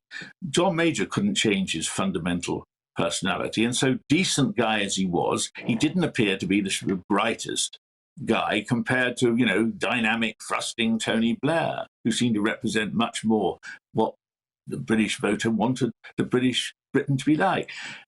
Boris is a showbiz act. What is he beneath being a showbiz act? I don't think there's a lot there, and that's why it would be good. I come back to the essential point. It'd be good if he went. And I mean, if I said to you now, Anne, Stephen, your life depends on telling me 5 things of real substance that Boris Johnson is determined to achieve in his remaining few years as Prime Minister. You're intelligent, well-informed people. Would you be able to tell me? I think of myself occasionally as an intelligent, well-informed, albeit getting older or senile-type old person. I can't think of what he wants to do. And this is where he's got a problem. He needs Yeah, with Mrs. Thatcher, I was her youngest minister for 4 years. Margaret Thatcher was not an easy person to deal with, and she used to treat me with even more contempt than my mother did, and that was saying something. But you always knew where you were with Margaret Thatcher. You knew what she wanted to do. You may not have agreed with it, but you knew what she wanted to do. I don't know what Boris wants to do beyond have another drink of cheap wine on a Friday evening. He wanted to be Prime Minister, I guess, and he got there, but how long do you hold Yeah, but you on see, to that's the the job? point. Yeah. There are people in life who want to be somebody, and there are people in life who want to do something. I prefer people who want to do something, and I remain to be persuaded that Boris is in that category. But make no mistake about it. It doesn't matter what I think. I'm an irrelevance now. But I tell you, what does matter is what the British people think. And I think they've had enough of him. Yeah. Absolutely. I really do. Well, we shall be asking. David, really good to talk to you this morning. Thank you very much indeed. What do you think? At GBViews at gbnews.uk or tweet us at GBNews. He raised a lot of interesting points. Love to get your thoughts on that. Tell you what, I mean, yes, he mentioned John Major quite a lot there, and John Major was the Prime Minister who kept going on about old-fashioned values, going back to basics, and all the time he was having an affair, wasn't he? Inside Number 10, supposedly. Well, he did. The parties have admitted it. So Edwina Currie. Edwina Currie, yeah. So, I mean, you know, what Prime Ministers say and what Prime Ministers do, is that always going to be two different things? I don't know. Possibly. Up next on the show, we've got a royal biographer in the studio to talk about Prince Andrew. First of all, though, the weather. Good morning. Frost and fog once again for some of us as we start the day this morning, and then a largely cloudy day actually for Saturday, but brightening up for many of us tomorrow. Now, we've had high pressure in charge of our weather for quite some time now, and it's still very much with us. Having said that, these weather fronts waiting in the wings will start to influence our weather as the weekend progresses. But until then, first thing this morning is rather a grey one for many of us, with some fairly extensive fog, quite dense in places. So we do have that weather warning in force for this morning, and also a frosty start for many. And that fog is slow to clear. In fact, it's likely to lift into low cloud rather than clearing completely. So all in all, quite a grey day for many of us today. I think the best chance of any sunshine will be for parts of northern England and eastern parts of Scotland, but elsewhere, a good deal of cloud around right the way through the day, and that remains with us overnight tonight as well. So that will tend to limit the formation of fog and also limiting the frost. We're likely to see a little bit of frost in the countryside and maybe one or two fog patches developing overnight, but not as extensive as it has been over some recent nights. There will, though, be a lot of cloud around, and that will be with us first thing on Sunday morning as well. But we can see this weather front, a fairly weak feature, quite a lot of cloud associated with it, some outbreaks of mainly patchy light rain and drizzle, and it gradually sinks its way southeastwards across the country as the day progresses tomorrow. Ahead of it, there may be a few brighter spells, certainly behind the weather front, brightening up quite nicely with decent amounts of sunshine, but also the chance of one or two showers developing. Temperature-wise, feeling pretty chilly where the cloud is fairly stubborn, and also some slightly colder air for northern Scotland compared to some recent days. Now into next week, high pressure generally remains with us, so further frost and fog is likely at times, but the breeze picking up, particularly on Tuesday.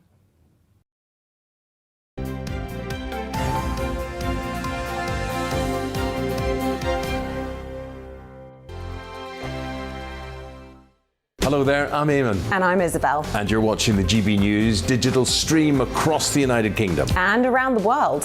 If you're here in the UK, you can also watch us on your TV screen. GB News is Freeview channel 236. On Sky, we're channel 515. 626 on Virgin Media. Just remember, you might need to retune your TV to watch the channel. Yeah, and if you are doing that, find out more about retuning by going to gbnews.uk.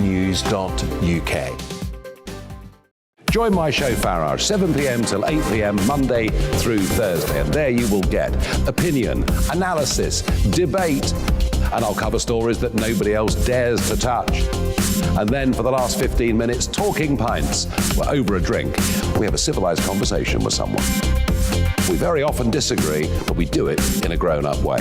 Come and join me on Farage.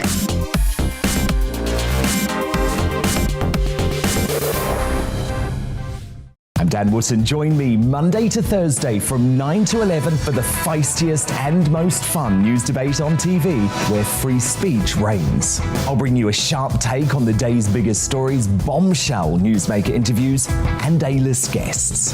And I guarantee you, no spin, no bias, no censorship, and no reason to go to bed. That's Dan Wootton Tonight, Monday to Thursdays from 9 on GB News. Hello there, I'm Eamon Holmes. And I'm Isabel Webster. And we hope you can join us for Breakfast with Eamon and Isabel. You make me laugh out loud, belly laugh. Is that important first thing in the morning? Yeah, absolutely. And there's me trying to be deadly serious. News is a serious business. Yeah, I have to rein you in sometimes. Well, it doesn't stop us laughing at it. It doesn't stop us having an opinion on what's going on. Yeah. And it certainly will not stop us reflecting what you think. Weekdays from 6 to 9:30 on GB News.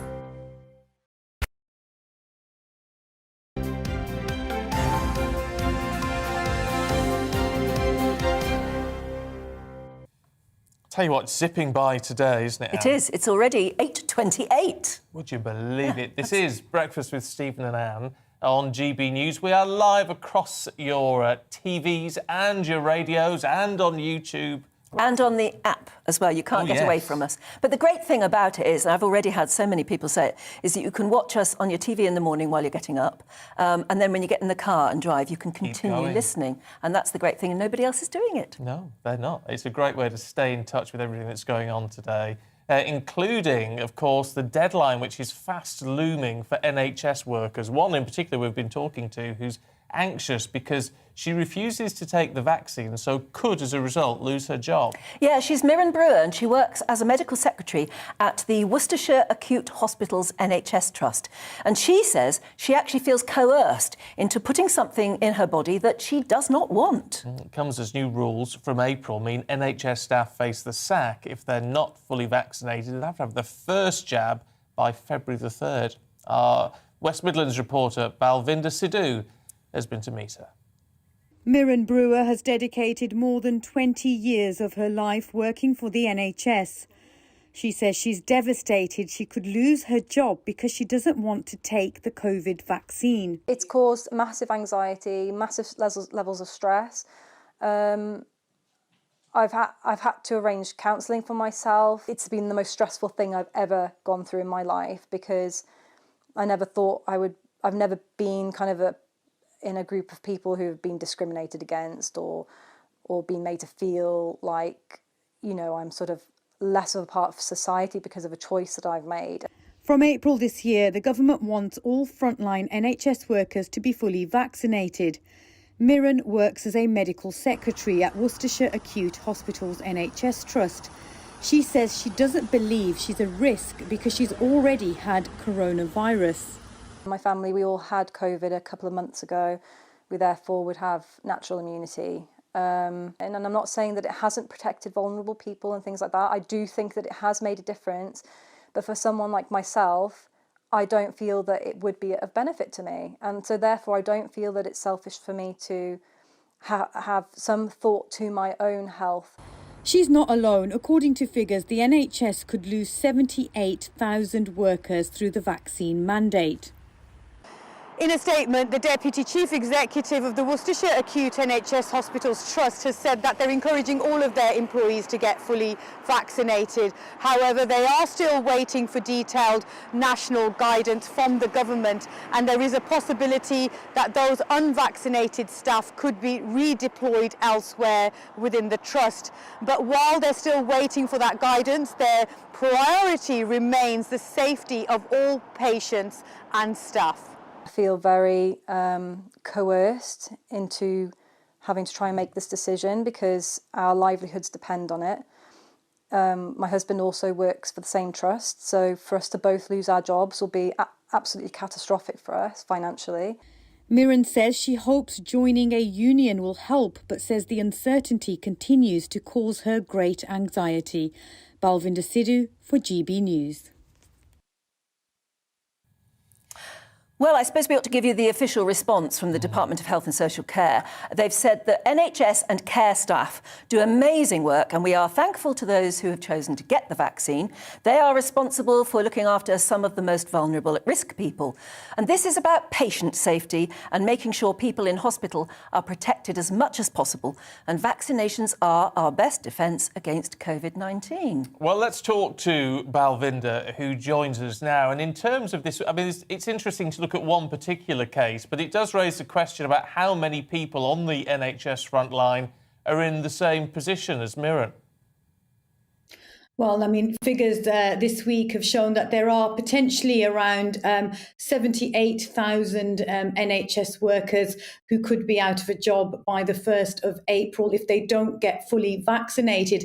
And this, of course, has started a conversation around, whether people should be forced. I mean, this week, the Royal College of Nursing and Midwifery have both asked the government to delay the vaccine mandate. They're saying that they're already stretched. They have a number of staff shortages. The Midwifery Council have said there's about 2,000 midwives off at the moment, and this is going to cause further problems to an overstretched NHS. They have said that, they support the science behind the vaccine and they do want people to get vaccinated. However, they do not agree with forcing people to do it. Instead, they're saying to the government, please, let's educate, let's support people through this process rather than forcing them to.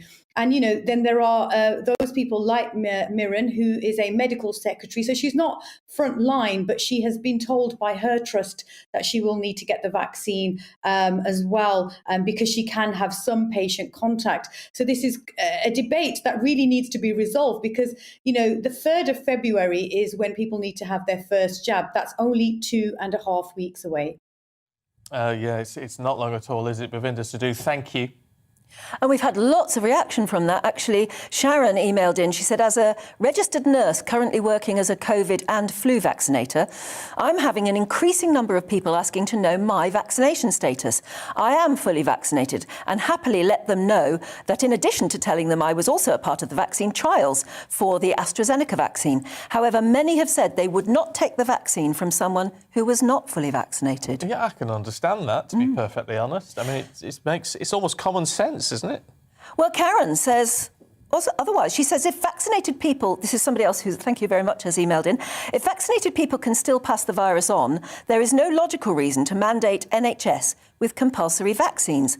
Regular antibody testing and LFTs based on regular risk assessment should be the way. To lose tens of thousands of staff will collapse the NHS. That's actually a valid point. I'd not thought about it in that sense. But yeah, you can still pass the virus on if you've had the vaccine. I guess you're less likely to. Yes, and statistically you're less likely to. But statistically, if we lose too many staff, then we're also in trouble, either way. Yeah, keep your thoughts coming through. It's 8:35 now. Buckingham Palace didn't wait to see if Prince Andrew, the Duke of York, could clear his name in court. He's already lost the use of his HRH and his military links, as you know, have been severed. This long-running public relations disaster had already led to the Prince withdrawing from public life following that terrible interview in 2019. This is an attempt by the royal family to cast him out, is it, and limit the damage?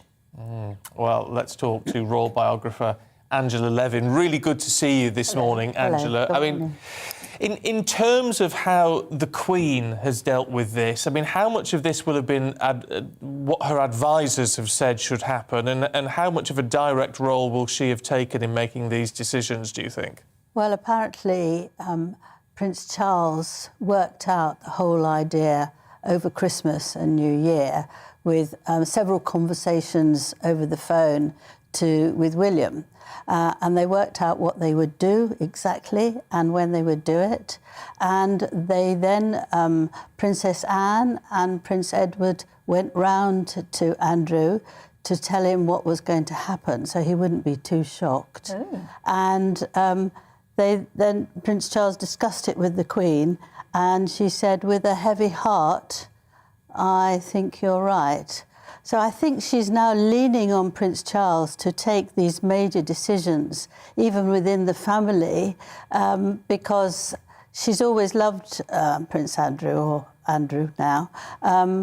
She was her favourite child, and it's very, very difficult for her to separate the mothering feelings from her absolute devotion to the country. And sometimes it's more difficult than others, and this was a very, very hard one for her. But it seems that she felt that the whole monarchy would be damaged, A, if she continued giving him money, because it looks as if she's encouraging him, and B, by its the distastefulness of it all. The timing is interesting as well, isn't it? The timing here now, because we heard that obviously his lawyers were trying to get the whole case thrown out on a technicality. And I guess maybe the Queen was holding back to see if that would succeed. But now we know that that has not succeeded. His name is mud anyway now, isn't it? Yes, exactly. Whichever way he turns, he's finished, basically. You're absolutely right about that. And it made sense, didn't it? Because you don't want to accuse somebody of doing something without it having been proven. And so she's now realised, and all the royals have realised, this is going to be another long haul. The case is expected to come up between September and December, but they're going to be interviewing people all through the summer, and that's going to cast a very heavy cloud over the Platinum Jubilee, which everyone, including her, has looked forward to hugely. I just can't imagine the Queen's own heartbreak, particularly as, as they say, he is her favourite son, to have to leave him out of the firm now. Yes, yes. But I was going to say, within all of this, there's no coming back, is there? Because certainly with the military affiliations and those regiments where he's silver stick, as they say, they're going to be reallocated, aren't they? So they won't go back to him, whatever the result of a court case. Well, it'll take a long time to reallocate them. But what's interesting is that I've heard that Prince Andrew thought, I said one naturally says that, Andrew thought that he would come back during the Falklands War celebrations. The 40th year is going to be celebrated between April and June this year. And he felt he would obviously go to many of the celebrations, and that would be his way of easing himself back within doing things for the royal family. But he's not going to be allowed to do that now. Unless he goes as an ordinary person, I don't think they would want him there. And so that's finished. That's another dead end. It's an embarrassment to the family. Yes, he hasn't realised the seriousness of it.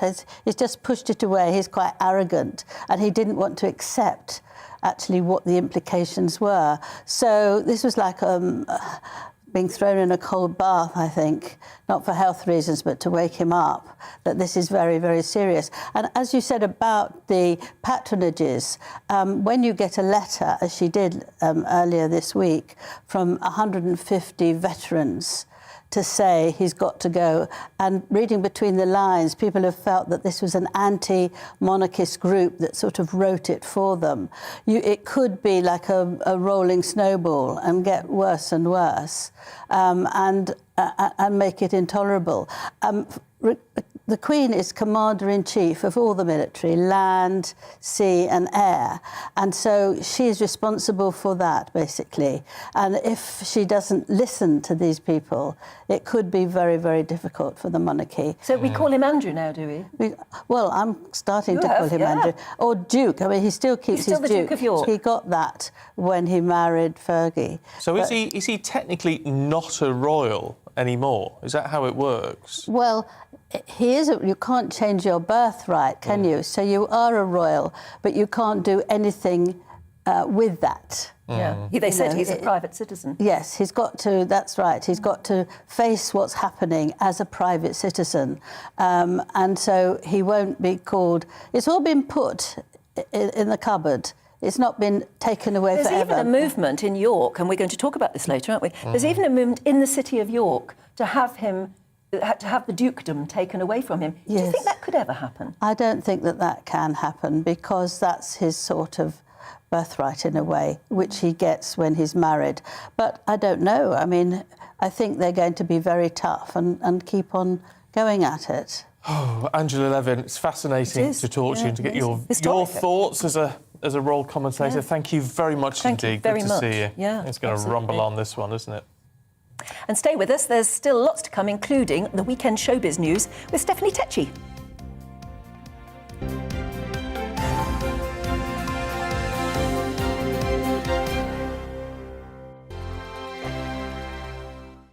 Hello there, I'm Eamon. And I'm Isabel. And you're watching the GB News digital stream across the United Kingdom. And around the world. If you're here in the UK, you can also watch us on your TV screen. GB News is Freeview channel 236. On Sky, we're channel 515. 626 on Virgin Media. Just remember, you might need to retune your TV to watch the channel. Yeah, and if you are doing that, find out more about retuning by going to gbnews.uk. Join my show Farage, 7 p.m. till 8 p.m. Monday through Thursday, and there you will get opinion, analysis, debate, and I'll cover stories that nobody else dares to touch. And then for the last 15 minutes, talking pints. We're over a drink. We have a civilized conversation with someone. We very often disagree, but we do it in a grown-up way. Come and join me on Farage.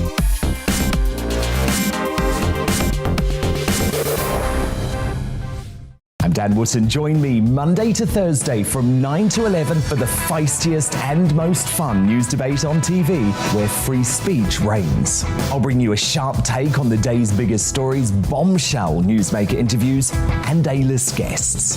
And I guarantee you, no spin, no bias, no censorship, and no reason to go to bed. That's Dan Wootton tonight, Monday to Thursdays from 9 on GB News. Hello there, I'm Eamon Holmes. And I'm Isabel Webster. And we hope you can join us for Breakfast with Eamon. And Isabel. You make me laugh out loud, belly laugh. Is that important first thing in the morning? Yeah, absolutely. And there's me trying to be deadly serious.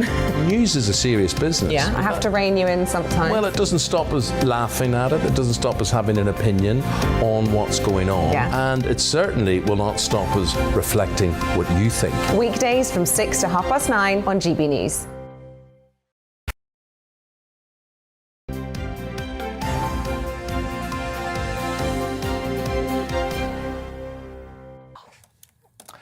It is 8:44. This is Breakfast with Stephen and Anne on your TV and on your radio right across the UK and further afield. What's up, Petri? What have you done to your chair? We have trouble. We're just about to do the newspaper review, and one of our reviewers has... Stand up a minute. I was trying to raise the chair. No, you can't while you're sitting on it. Oh, that's better. For everybody listening on the radio, I'm sorry about this hilarity, but we are sitting on these very high stools you just lower the tone. that, frankly, take 5 minutes to actually climb into. Do you need a step ladder? But if you press the wrong, little lever underneath the thing, you just go whoosh down. And that's what happened. Yeah. Oh, now I'm taller than you. Glad to say we've got Petri Hoskin back in vision with us now. And she's joined by Dawn Neeson, former editor of the Daily Star, and we're going to have a look at the papers. Yeah, Dawn with the Mail. Let's have a look at the Mail. And actually, we were just talking about Prince Andrew. Fergie's going to stay in public. Yes, unfortunately, you can't avoid rich, powerful men in the papers today. If it's not Boris Johnson, it's Prince Andrew, and you've also got the Djokovic story rumbling on as well. However, this is the Mail's take on it today, 8 and 9 of the Mail, and they've done a big spread over on the whole Andrew situation. But this is interesting. This is Fergie, Sarah, Duchess of York, who is not shrinking away from the limelight. You will not be shocked to hear, knowing Sarah Ferguson. So Prince Andrew may have been stripped of his Royal Highness title, though he can still use it, but just not officially. Well, that's like Harry, isn't it? Yes, absolutely. Yeah. They've kept their titles, but they're just not meant to use them. Sarah Ferguson will continue to remain a duchess. She's going to insist that she is still called the Duchess of York. She can only do that while she's married to him and while he retains. No, yes. They're not married, but while he retains. Yes, absolutely. And he is determined to retain, he is allowed to retain that title as well. The other story that I think is important with the whole Andrew thing as well is what happens to the girls, Beatrice and Eugenie. Now, I know a lot of people go, well, who cares about Beatrice and Eugenie? Well, they're two young women. They just started out in life. They're both recently married. They both have young families now. And Beatrice in particular is going to be dragged into the whole Prince Andrew slee side of things. She could be called as a witness because, remember, he used Beatrice as his alibi about the Pizza Express party. So that was his reason he couldn't be not sweating in a nightclub. So the fear is that if he's going to be deposed, as they say, by these American attorneys, they will want to depose her as well, to say, Did you really have a party in a Pizza Express or whatever? And did Daddy really come? Yeah. So I do feel How long sorry. did he stay? And where were their close protection officers? Yeah. Well, I mean, this is the thing. One of them's conveniently no longer with us, is he? I mean, I think the one that was Andrew's close protection officer at the time has died. Because there's no since. way, Obviously, it's it was a true, long time because ago. the princesses, Eugenie and Beatrice, and this has been you know, people have been arguing against this for a long time, retained their prince and princess title, whereas Princess Anne's children did not, which means that they get close protection. So there will presumably be some kind of police protection that would have been there, or would have been in a car outside. So that'll be interesting. But it'd be horrible for her to be dragged into this. Well, quite. No matter what you think of them, they must love their dad. Well, exactly. I mean, if you take away the whole royal thing, this is a family, and that's why I feel very much for what the Queen's been through. I mean, obviously she's the Queen, she's stuck by her duty, etc. But she's also a woman who's just lost her husband. So if you look at her as a mother, a grandmother, and as a grieving widow, you know, apart from all the royal stuff, you feel for her on a human level as a woman. She's just lost one of her best friends as well, hasn't she? Yeah, absolutely. What she's been through this year, and so for Beatrice and Eugenie, no matter what you think of those two young women, it's got to be very awful for them. I do feel for them, I must admit. Well, look, I mean, this obviously it's important for the country in many ways, but I do so think let's turn our attention to something which affects all of us directly. That is energy prices and what we're expecting to see this year. Because I mean, Petri, it's horrific how much the prices are likely to go up. Yeah. So what are energy companies doing about it? Well, this is the thing, is that you'd think that energy companies, of all companies, would have some empathy and some support.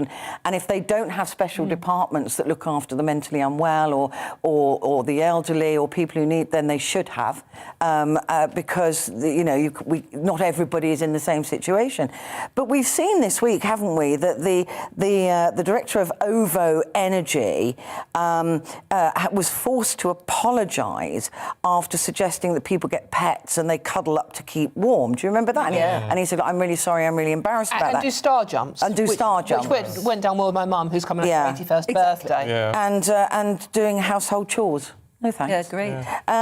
But E.ON, which is another huge energy company, in fact, I think E.ON took over it took over one of the other energy companies, sent socks to customers.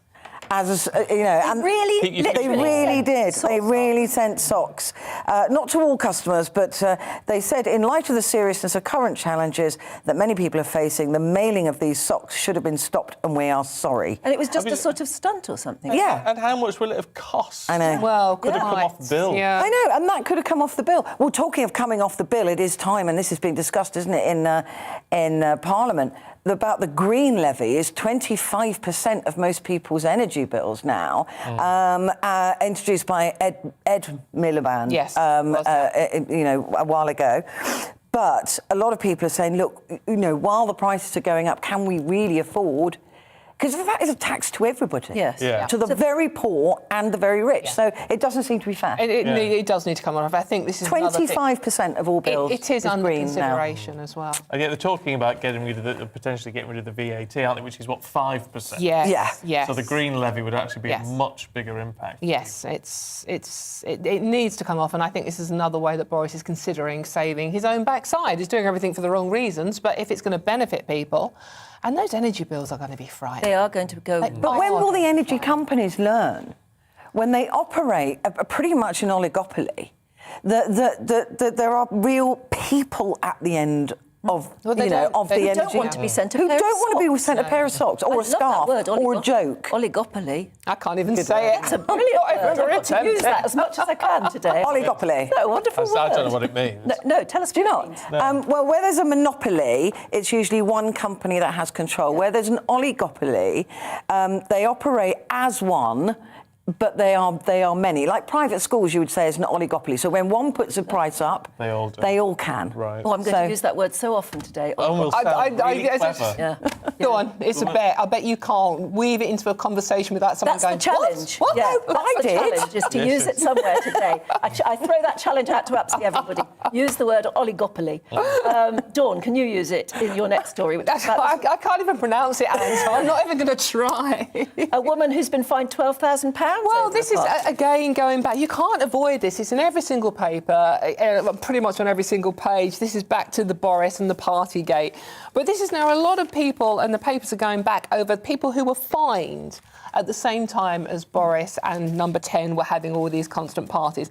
People that were fined for breaking, it was a criminal law, remember, let's not forget that, for fined for holding their own parties and breaking lockdown rulings. And this is a lady, Vianna Mackenzie Bramble, who was celebrating, on the day of Prince Philip's funeral, who was celebrating a garden party, which might be familiar to those in Number 10, on the April the 17th last year, in a garden party in Hackney, and she was fined £12,000 for this, which is a lot of money for a 28-year-old woman. Well, a lot of money for anybody. Yeah, exactly. No, absolutely. But I mean, there is now calls for her to get that money back, because just literally hours beforehand, there were two parties going on in government, the people setting these rules, making it illegal, who are maybe going to be looked at by the Metropolitan Police, but aren't at the moment. The police have said that, yeah, in theory, we will look at this, but we're going to wait for the official inquiry. I know, I don't understand I'm so bored with that line. Surely the argument is not that she should get her money back because she done wrong.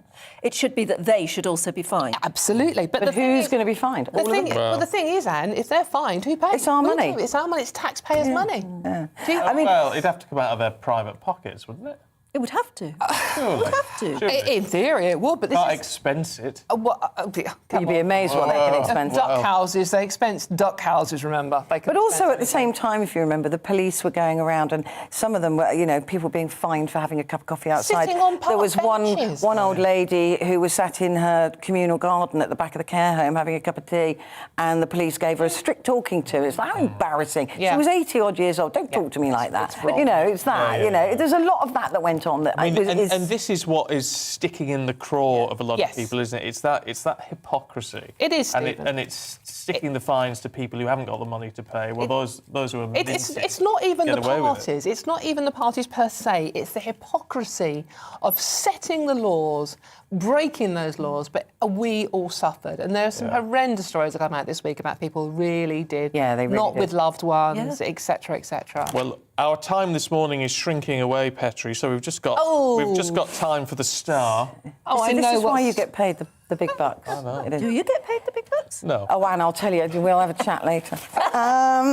This is I love the headline here. It's Shlong COVID, right? The long COVID. Anne's looking very nervous. It is a story about a man, and this has been in the papers all this week, who claimed that his penis shrank by 1.5 inches after having had COVID, not the vaccine. The vaccine doesn't do this, apparently. It's the COVID vaccine, which attacks, it's a vascular disease, isn't it? So it attacks, you know. So they're saying it's a real thing, this is. Urologists are saying, yeah, this can happen, and it has happened. So this isn't just a silly man claiming it. I don't know about the case numbers, but this isn't just somebody going, oh, my willy's shrunk, which a lot of men might. Hang on, this is in the Star? No, but it's been everywhere all week. It has been. It's not just as I wouldn't have picked it. All right, just to underline, it's not about the vaccine, it's about COVID. It's about COVID itself. But it's a real thing. It is a medical thing, because it does happen, and it can happen. Yeah, well, but when he says 1.5 inches, it's probably that. It's you know. Yes, exactly. Ben's description of 1.5 inches. 1 inch is probably that much. Well, we're not going to ask you to email in about that one. Don't. No, we'd rather Coward. not. So, Petri Hoskin, Jordan Neeson, it's been a joy to see you this morning. Thank you very much. Thank you. What a note to end on. I know. Sorry about that. Up next, we're going to be talking to a couple of paleontologists who unearthed a fossil during lockdown, amazingly. First of all, though, the weather. Good morning. Frost and fog once again for some of us as we start the day this morning, and then a largely cloudy day actually for Saturday, but brightening up for many of us tomorrow. Now, we've had high pressure in charge of our weather for quite some time now, and it's still very much with us. Having said that, these weather fronts waiting in the wings will start to influence our weather as the weekend progresses. But until then, first thing this morning is rather a grey one for many of us, with some fairly extensive fog, quite dense in places. So we do have that weather warning in force for this morning, and also a frosty start for many. And that fog is slow to clear. In fact, it's likely to lift into low cloud rather than clearing completely. So all in all, quite a grey day for many of us today. I think the best chance of any sunshine will be for parts of northern England and eastern parts of Scotland, but elsewhere, a good deal of cloud around right the way through the day, and that remains with us overnight tonight as well. So that will tend to limit the formation of fog and also limiting the frost. We're likely to see a little bit of frost in the countryside and maybe one or two fog patches developing overnight, but not as extensive as it has been over some recent nights. There will, though, be a lot of cloud around, and that will be with us first thing on Sunday morning as well. But we can see this weather front, a fairly weak feature, quite a lot of cloud associated with it, some outbreaks of mainly patchy light rain and drizzle, and it gradually sinks its way southeastwards across the country as the day progresses tomorrow. Ahead of it, there may be a few brighter spells, certainly behind the weather front, brightening up quite nicely with decent amounts of sunshine, but also the chance of one or two showers developing. Temperature-wise, feeling pretty chilly where the cloud is fairly stubborn, and also some slightly colder air for northern Scotland compared to some recent days. Now into next week, high pressure generally remains with us, so further frost and fog is likely at times, but the breeze picking up, particularly on Tuesday.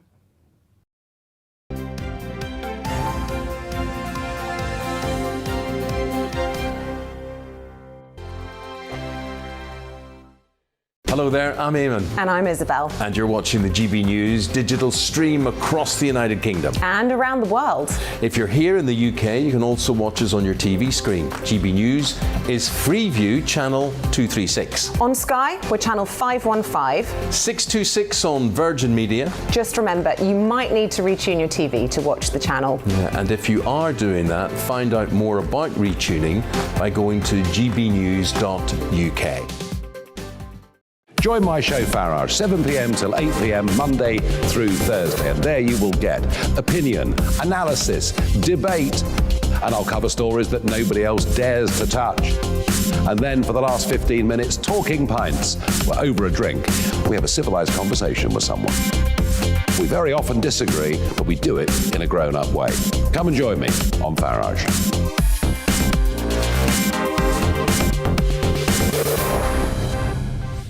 I'm Dan Wootton. Join me Monday to Thursday from 9 to 11 for the feistiest and most fun news debate on TV, where free speech reigns. I'll bring you a sharp take on the day's biggest stories, bombshell newsmaker interviews, and A-list guests.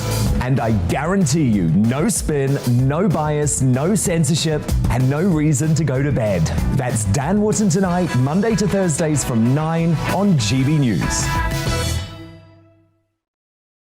Hello there, I'm Eamon Holmes. And I'm Isabel Webster. And we hope you can join us for Breakfast with Eamon and Isabel. You make me laugh out loud, belly laugh. Is that important first thing in the morning? Yeah, absolutely. And there's me trying to be deadly serious.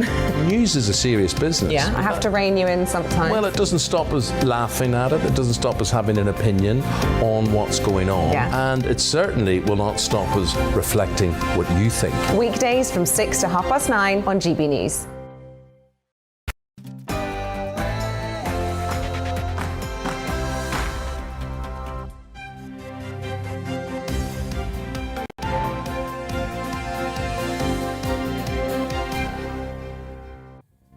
Very good morning to you. It's 9 o'clock on Sunday, the 15th of January. This is Breakfast on GB News with Stephen and Anne. And we're live across the whole of the UK on both your TV and your radio. Good morning. Even if you're watching us in Dungannon in Northern Ireland, or you're listening to us in Penzance in Cornwall, maybe you're watching us on YouTube in Perth in Scotland, wherever you are, you can take us with you. You certainly can. Some of you may also be catching up via the GB News app while travelling to work, and you could even be a Brit abroad, so we're here for you wherever you are. Coming up for you this morning. Further claims emerged last night of regular Wine Time Friday gatherings in Number 10, while restrictions were in place. The Mirror reports that the weekly events are a long-standing Downing Street tradition, including under previous administrations, which continued during lockdown. And the paper also claims that staff invested in a £142 drinks fridge to keep their alcohol nicely chilled. Meanwhile, the Daily Mail has a picture of Sir Keir Starmer pictured at an indoor gathering while restrictions were also in place. And in some great British news today, it is the 200-year anniversary of the Coast Guard, created on the 15th of January 1822. Originally, it was set out to combat smuggling, but now, of course, it's dedicated its service to saving lives at sea. Now, you can join in any of our discussions by emailing us gbviews@gbnews.uk or tweet us @gbnews.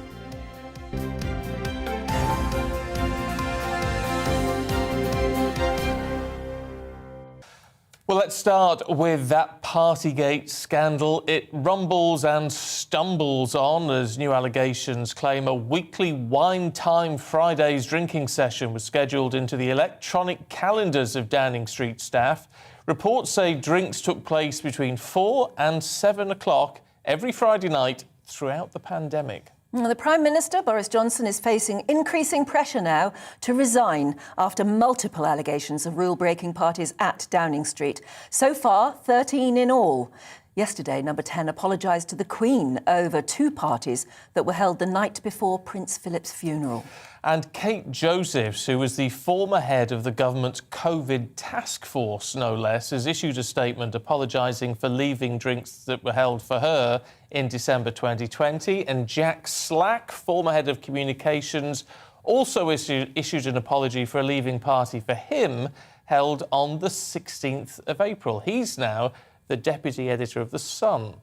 Yes, it's interesting. There's nothing in The Sun about it today. We were wondering what there would be and whether there might be anything tomorrow, because he'll know who was there, how often it was done, you know, pictures, everything. And the difficulty is, of course, that newspapers, well, journalists as a whole, part of our job within a democracy is to hold truth to power. Yes. Is to hold people responsible, our politicians responsible. Now, that blurs the line a little bit. People are asking a lot of questions, actually, because obviously at these sort of parties, if they were parties, they were obviously attended by journalists or people who were journalists doing one job and then left to be journalists somewhere else. And also, the police inside Number 10 would have known about them. Isn't there a duty to actually report what they would have surely seen, as a breaching of the government guidelines or rules, or, you know, actually criminal breaking of the rules? It's Crown Estate, though. Which is a loophole? Can mean different rules. And whether it would apply to this or not, I don't know. But maybe that's their excuse. But it just raises all these extra questions, You shouldn't have to look for loopholes in a pandemic, should you? Not really. Not if you're inside Number 10. No. Now, the fallout continues for Prince Andrew. He's been stripped of his titles and royal patronages. Thank you. It's easy for you to say. Oligopoly. He could now be stripped of the title, potentially, of Duke of York. Yes, I mean, we were wondering about this, weren't we, whether he can go on being called Prince or Duke of York. Well, we're joined now by our Yorkshire reporter, Kevin Larkin. Hello there, Kevin. Good morning, Anne. Good morning, Stephen. So what do the people of York and Greater Yorkshire think? Well, it's interesting because this came about, as you say, on Thursday. We saw Prince Andrew stripped of his royal and military titles. They were returned to the Queen after it was confirmed that that civil case against him over an alleged sexual assault could go ahead in America. Of course, we need to emphasise that Prince Andrew has always denied those allegations against him. But with the other titles returned, there was some confusion here in York initially for about half an hour, because people weren't sure whether the Duke of York title, which he was given when he married Sarah Ferguson in 1986, would also be returned. But then it emerged that actually it wouldn't be. And that led the Labour MP for York Central, Rachel Maskell, to put out this tweet saying it's untenable for the Duke of York to cling on to his title another day longer. This association with York must end. There's a very serious allegation made against this man of privilege and entitlement. I'm working with agencies to tackle sexual violence and misogyny. And she ended it with the hashtag not in York's name. Now, the interesting thing, Anne, you asked me what do people in York think? And when you look at the evidence, there hasn't been a lot of response. You know, that hashtag hasn't really taken off. There's a change.org petition to have the title removed. It's got about 700 signatures, and even those who are campaigning for this move recognise that it's probably not the top priority of people in York. However, I did say to one of those people who wants the title removed, Darryl Smalley. Now, he is one of the executive cabinet members on the City of York Council. He's a Liberal Democrat. And I said, was he jumping the gun here? Because at the moment, Prince Andrew is still innocent until proven guilty, and this is what he had to say. Interesting that, Kevin, that you say he's innocent until proven guilty, but his whole court case has got to the stage now where his name is smeared with mud anyhow, and that may be what people feel strongly about, especially if we're going to face the next few months of him possibly having to go to the States or even remotely being deposed by American lawyers. I mean, maybe more dirty washing is going to be laundered in public, and York itself might feel more strongly, I don't know. Absolutely, and that is one of the arguments that Daryl Smalley, who is the cabinet member on City of York Council, has been saying. He has been arguing that actually, if it's good enough for the Queen to remove the titles from Andrew, then why is it OK for him to still represent their city of 200,000 people? And we've also had, Anne, a really powerful statement from a survivor peer group, trauma group here in York, and this is part of what the Your Peer statement says. They've said misogyny and abuse are harmful, and as trauma survivors, we are aware of the damage Andrew Windsor's now untenable connection with the City of York will have on our peers. We therefore call on the monarchy to remove his title immediately. And from that group of people, of course, that's a hugely powerful statement to make. So in terms of the actions, royal titles can be removed under the Titles Deprivation Act of 1917, but this is extremely rare, and it would probably, from what we've been able to find out, require the Queen herself to make an order of council for that to happen. But politicians here in York are talking about what they can do. They're talking about lobbying the Cabinet Office, for example, writing to Buckingham Palace, and it looks very likely from the conversations I've had that you could very shortly see a motion going to the City of York Council for it to be official council policy for Prince Andrew to have his title removed. At the moment it's not, but there are a lot of calls for that motion to be put forward, and for the city as a whole through the council to issue some sort of motion of condemnation or censure on Prince Andrew. Interesting, isn't it? Kevin Larkin, thank you. Well, let's talk to royal biographer Andrew Lowney, who's here in the studio. Good to see you this morning, Andrew.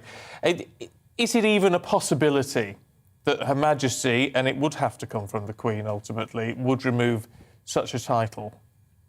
Well, I mean, they're trying to get ahead of the game at the moment. I mean, at the moment, they'd be reacting to events. And this was an attempt to try and shut it down. But clearly, there's a huge witch hunt going on, and they're going to have to do more for public opinion. I mean, the fact is, he hasn't actually lost his titles. He's still Duke of York. He's not fighting this as a private citizen.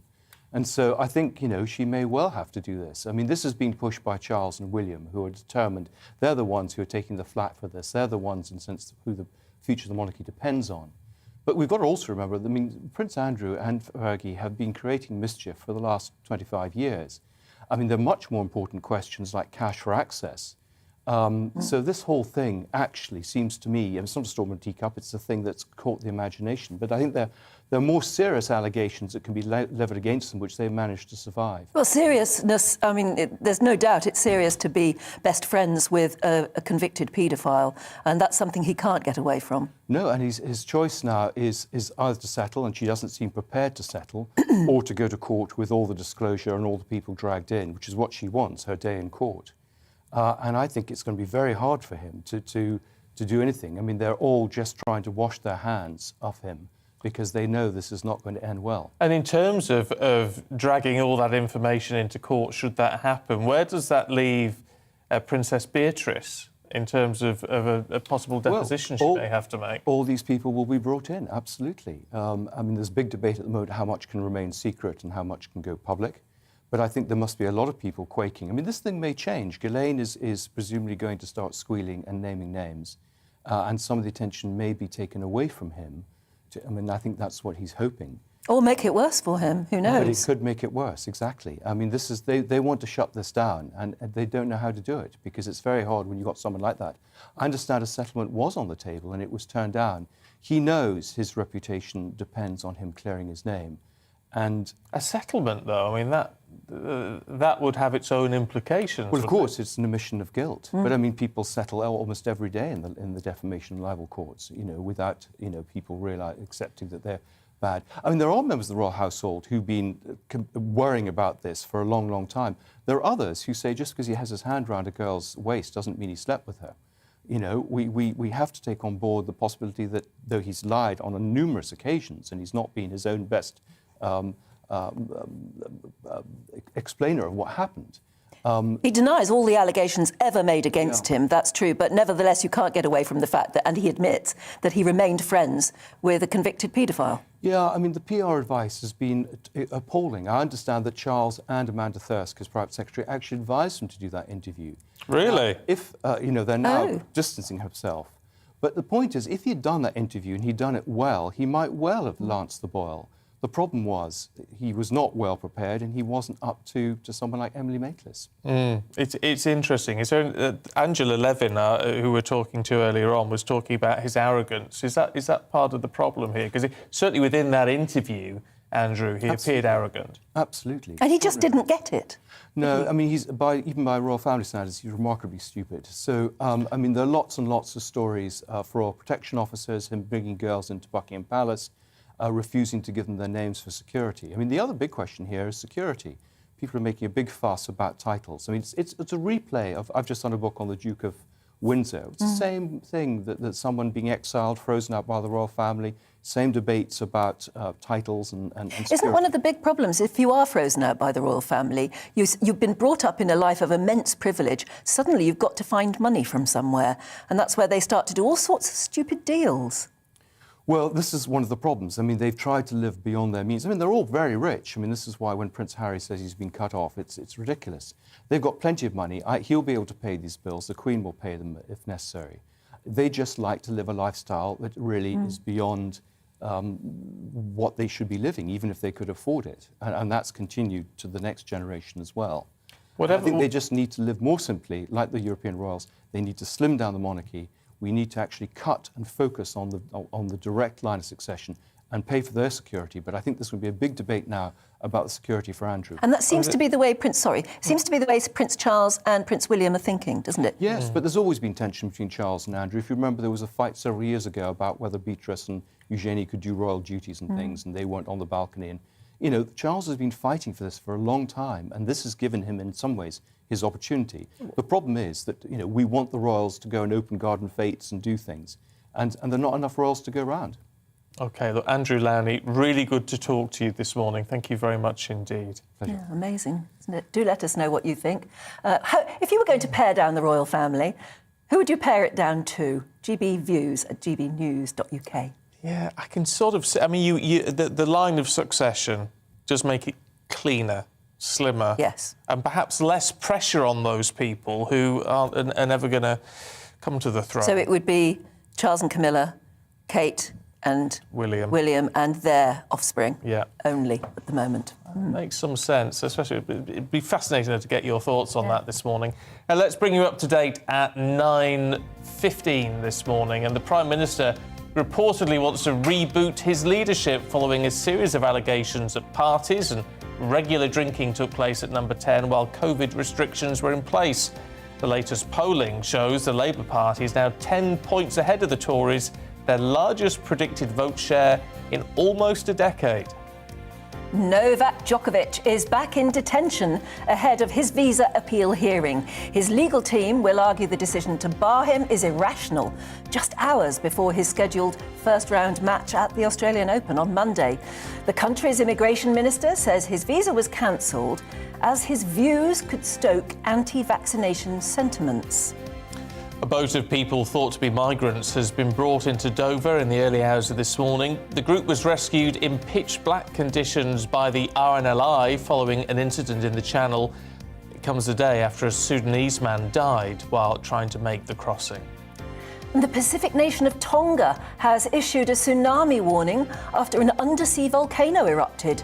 Video posted to social media showed large waves washing ashore in coastal areas, and today's eruption was just the latest in a series from that very volcano. Well, coming up next for you this morning, we talked to a councillor about a mother who's been threatened by Lambeth Council for putting up a sign in her garden, of all things. We'll find out more in a couple of minutes. But first, here's the weather. Good morning. Frost and fog once again for some of us as we start the day this morning, and then a largely cloudy day actually for Saturday, but brightening up for many of us tomorrow. Now, we've had high pressure in charge of our weather for quite some time now, and it's still very much with us. Having said that, these weather fronts waiting in the wings will start to influence our weather as the weekend progresses. But until then, first thing this morning is rather a grey one for many of us, with some fairly extensive fog, quite dense in places. So we do have that weather warning in force for this morning, and also a frosty start for many. And that fog is slow to clear. In fact, it's likely to lift into low cloud rather than clearing completely. So all in all, quite a grey day for many of us today. I think the best chance of any sunshine will be for parts of northern England and eastern parts of Scotland, but elsewhere a good deal of cloud around right the way through the day, and that remains with us overnight tonight as well. So that will tend to limit the formation of fog and also limiting the frost. We're likely to see a little bit of frost in the countryside and maybe one or two fog patches developing overnight, but not as extensive as it has been over some recent nights. There will, though, be a lot of cloud around, and that will be with us first thing on Sunday morning as well. But we can see this weather front, a fairly weak feature, quite a lot of cloud associated with it, some outbreaks of mainly patchy light rain and drizzle, and it gradually sinks its way southeastwards across the country as the day progresses tomorrow. Ahead of it, there may be a few brighter spells, certainly behind the weather front, brightening up quite nicely with decent amounts of sunshine, but also the chance of one or two showers developing. Temperature-wise, feeling pretty chilly where the cloud is fairly stubborn, and also some slightly colder air for northern Scotland compared to some recent days. Now into next week, high pressure generally remains with us, so further frost and fog is likely at times, but the breeze picking up, particularly on Tuesday.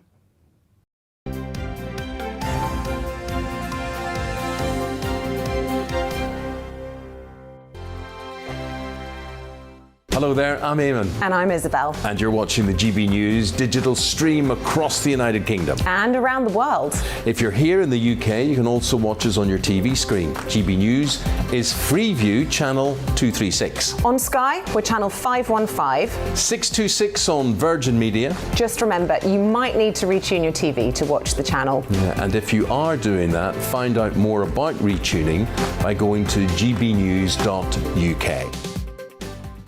Join my show Farage, 7 p.m. till 8 p.m. Monday through Thursday, and there you will get opinion, analysis, debate, and I'll cover stories that nobody else dares to touch. And then for the last 15 minutes, talking pints. We're over a drink. We have a civilized conversation with someone. We very often disagree, but we do it in a grown-up way. Come and join me on Farage.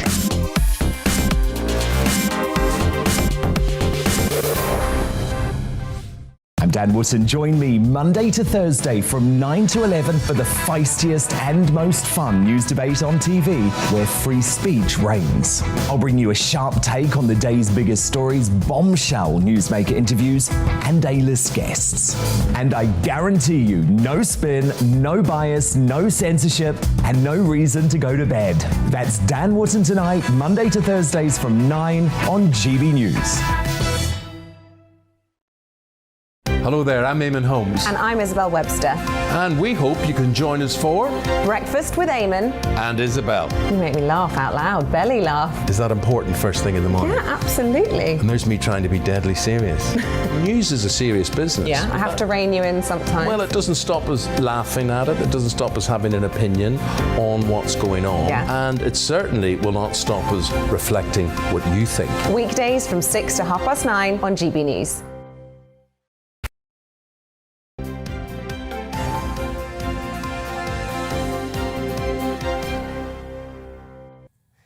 It is 9:20. It is 9:20. Very nearly 9:20. No, if you wait 8 seconds, it's 9:21. This is Breakfast with Stephen and Anne. We're live across the UK, on your TV and, of course, on your radio as well. Take us out and about if you're heading out today. Yeah, it's lovely to be with you this morning.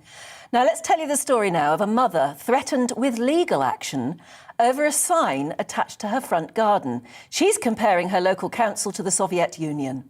She's Ludmila Grigorieva, I think, and she was told by Lambeth Council to take down the placard from her home in South London. Now, the sign placed on her garden gate read, "Stop road closures."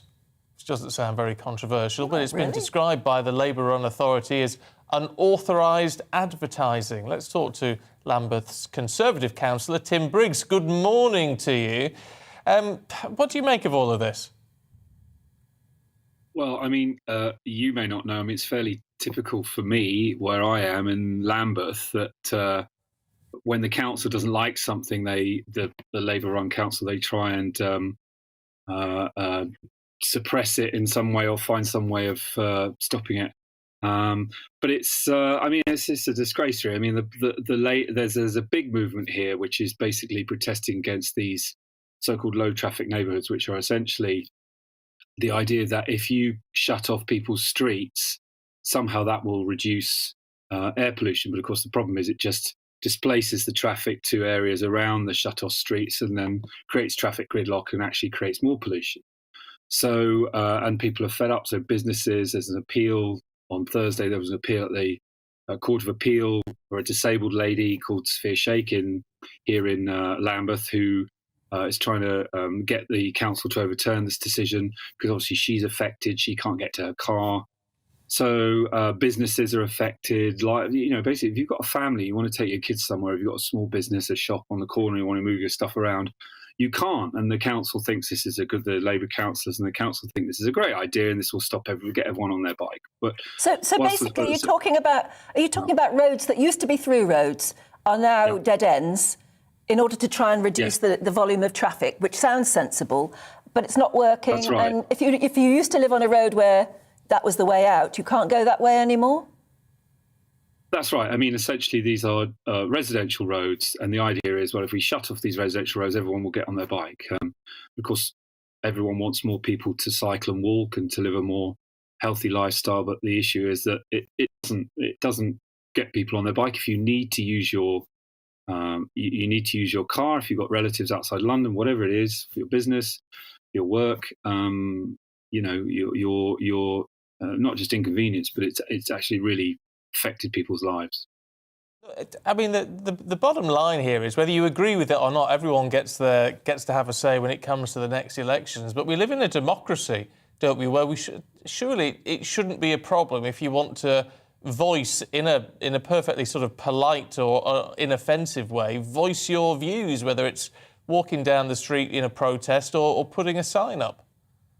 Well, that's right. I mean, I think the issue here is that we've had decades, generations of Labour control of this borough, and I think most officers are very diligent and professional, but I think sometimes they forget that they work for residents. They don't work for the Labour councillors, and I think that's what's happened in this instance.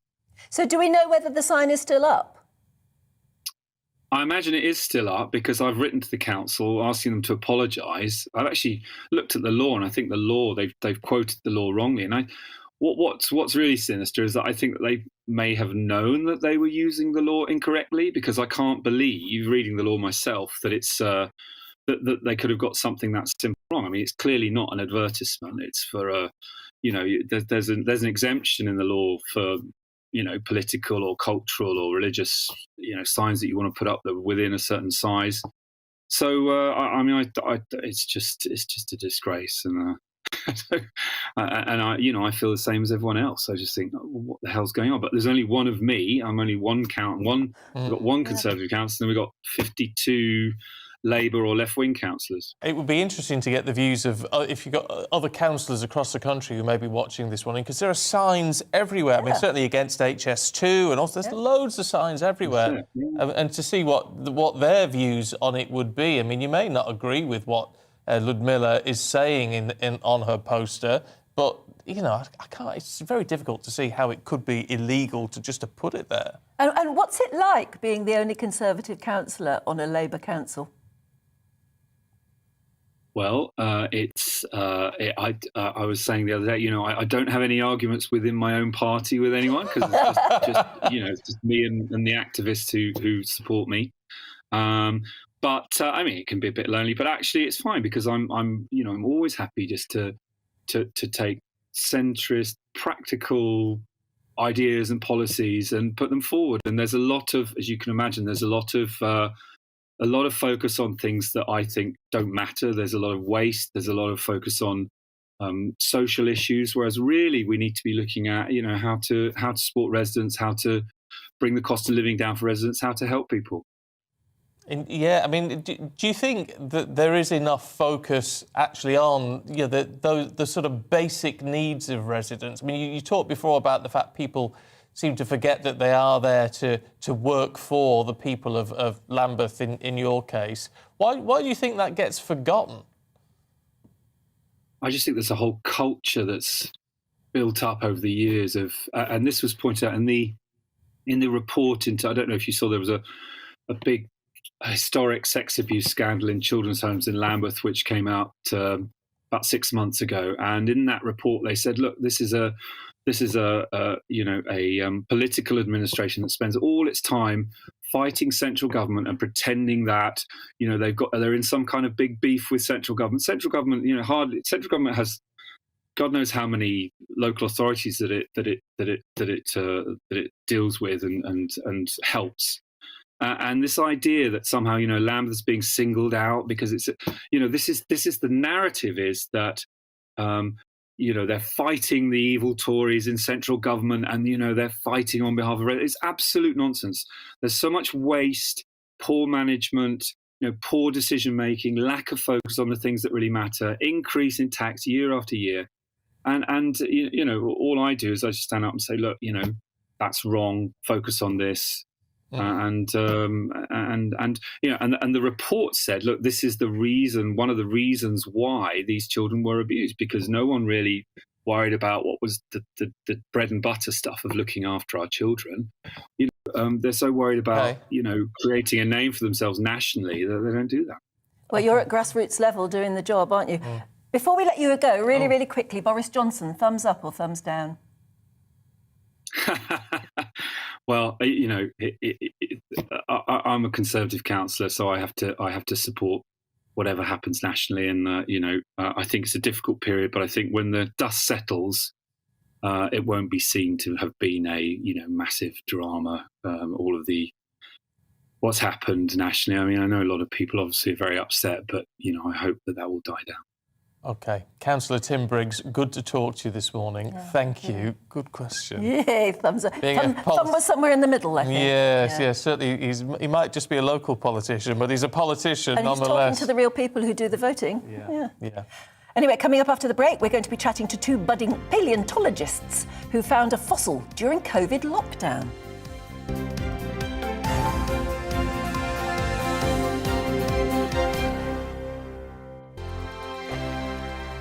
Hello there, I'm Eamon. And I'm Isabel. And you're watching the GB News digital stream across the United Kingdom. And around the world. If you're here in the UK, you can also watch us on your TV screen. GB News is Freeview channel 236. On Sky, we're channel 515. 626 on Virgin Media. Just remember, you might need to retune your TV to watch the channel. Yeah, and if you are doing that, find out more about retuning by going to gbnews.uk.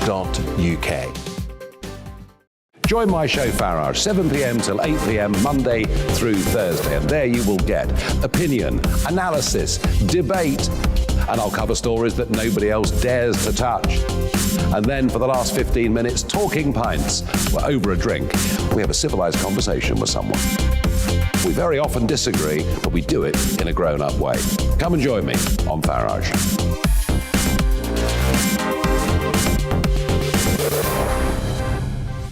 I'm Dan Wootton. Join me Monday to Thursday from 9 to 11 for the feistiest and most fun news debate on TV, where free speech reigns. I'll bring you a sharp take on the day's biggest stories, bombshell newsmaker interviews, and A-list guests.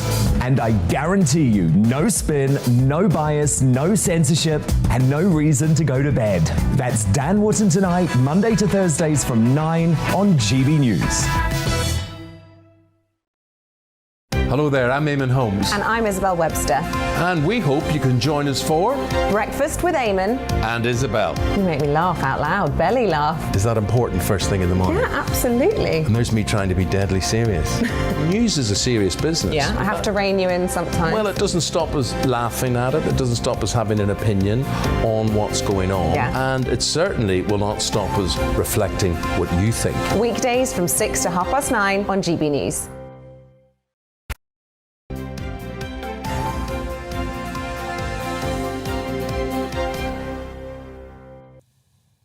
It is 9:31 this Saturday morning. You're watching and listening to Breakfast with Stephen and Anne live across the UK on your TV and on your radio. Now, it's been a brilliant time for amazing ancient discoveries in Britain in the past few months. This week we heard about the discovery of what even the experts are calling a Jurassic sea dragon in the Midlands. And they found it when they drained a reservoir, apparently. It's been described as one of the greatest finds in the history of British paleontology. Yes, actually it's called an ichthyosaur, called sea dragons because they tend to have very large teeth and eyes. They were marine reptiles and they were very happy swimming around the ocean here in Britain from 250 million years ago to about 90 million years ago when they went extinct. Apparently a bit like dolphins. But bigger? Yes, size? much, much bigger, up to about 25 metres long. It makes you wonder what's going to turn up next, doesn't it? It does. Well, let's meet a couple of amateur fossil hunters who are always searching for the next extraordinary find, and they are no slackers. They're so good at what they do that last year they discovered what the experts called a Jurassic Pompeii in the Cotswolds. And it's been hailed as the most important Jurassic find in Britain ever. 167 million years old, yielding thousands of what they called squiggly wiggly fossils that tell a really poignant story. Yeah, it's a find that has rocked the world of professional paleontology. I like it when the amateurs rock the professionals. Especially in the world of paleontology. Oh, yes, indeed. Yeah. They're Neville and Sally Hollingworth, and they join us now from their home in Swindon. Hello, Neville and Sally. Hi, good morning. Good morning. A lot of people won't understand for a minute how you could possibly make this extraordinary find without actually going out, but you did it with Google Earth. Yes, we did. We actually had a bit of time during lockdown to do more research about the geology of the local area, and we then used Google Earth to sort of check out some quarries that were seen on the maps that we knew about. So that led on to that major discovery of those incredible fossil sea lilies, sea urchins, starfish, and sea cucumbers that formed the basis of the interest by the media back in September last year. So how could you see something when it's made up of these very small creatures? How could you see the detail or know what to look for on Google Earth, which obviously is a satellite view? Yeah, oh well, we couldn't see them from that level of resolution, but what we did do is go and visit the quarry with the landowner's permission. And so when we went on site and went down to the bottom of the quarry, we stumbled, well, not stumbled, but we saw in this clay deposit the sort of arms and different bits of these amazing sea lilies, these crinoids, and then started a little bit of excavation. And as we dug a little bit deeper, we found a whole bed of them completely buried under this clay. And then you rang up the Natural History Museum and said, we think we've got something you might be interested in. And they were gobsmacked. They were yes. I think gobsmacked is probably an understatement there, because I think there's quite a few new species that have been discovered from all the research that's going on. So that's really exciting. What was it? Oh, sorry, I was going to say, what was it like when you were actually scribbling around and you found these amazing things and held in your own hands something that hadn't seen the light of day for 167 million years? It's pretty special. The crinoids are in such excellent preservation, which is why Nev nicknamed it Jurassic Pompeii, because he thinks that he believes that there was a sudden mudslide which has obviously preserved a layer on so that the crinoids can be prepped quite easily. Yeah, you can show us. I was going to say, I want to see what's behind you on those shelves. Because they've got shelves and shelves of stuff behind them. Something here. Yeah, just a second. Yeah. There we go. There we go. Oh, yes. Oh. And so that was actually a creature, not a plant. That's a creature. That's a creature. Yeah. It's an animal. They're related to the starfish and sea urchins, and they are actually quite beautifully preserved. Normally, they just turn up as fragments in rocks. But here we had a whole layer of them exposed on the floor of this quarry, completely articulated. They had all their little arms, the stalks, the stems, all the tiny little components that normally just break up and disappear very quickly within hours of death. So that's why when we spotted the site, we got in touch with the museum. They could not believe what they were looking at. And so forgive me for jumping in, but what does that then tell you about how their lives ended? Was it a sort of cataclysmic event, even on a small scale? Yes, yeah, it was quite sort of cataclysmic.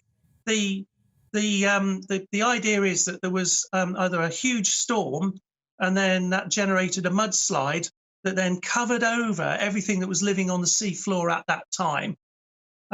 Like Pompeii, it was a Jurassic Pompeii. The mud just buried them instantly. They couldn't escape, and they just died where they were living, and subsequently beautifully preserved. So much so that we've even found them where their original pigments.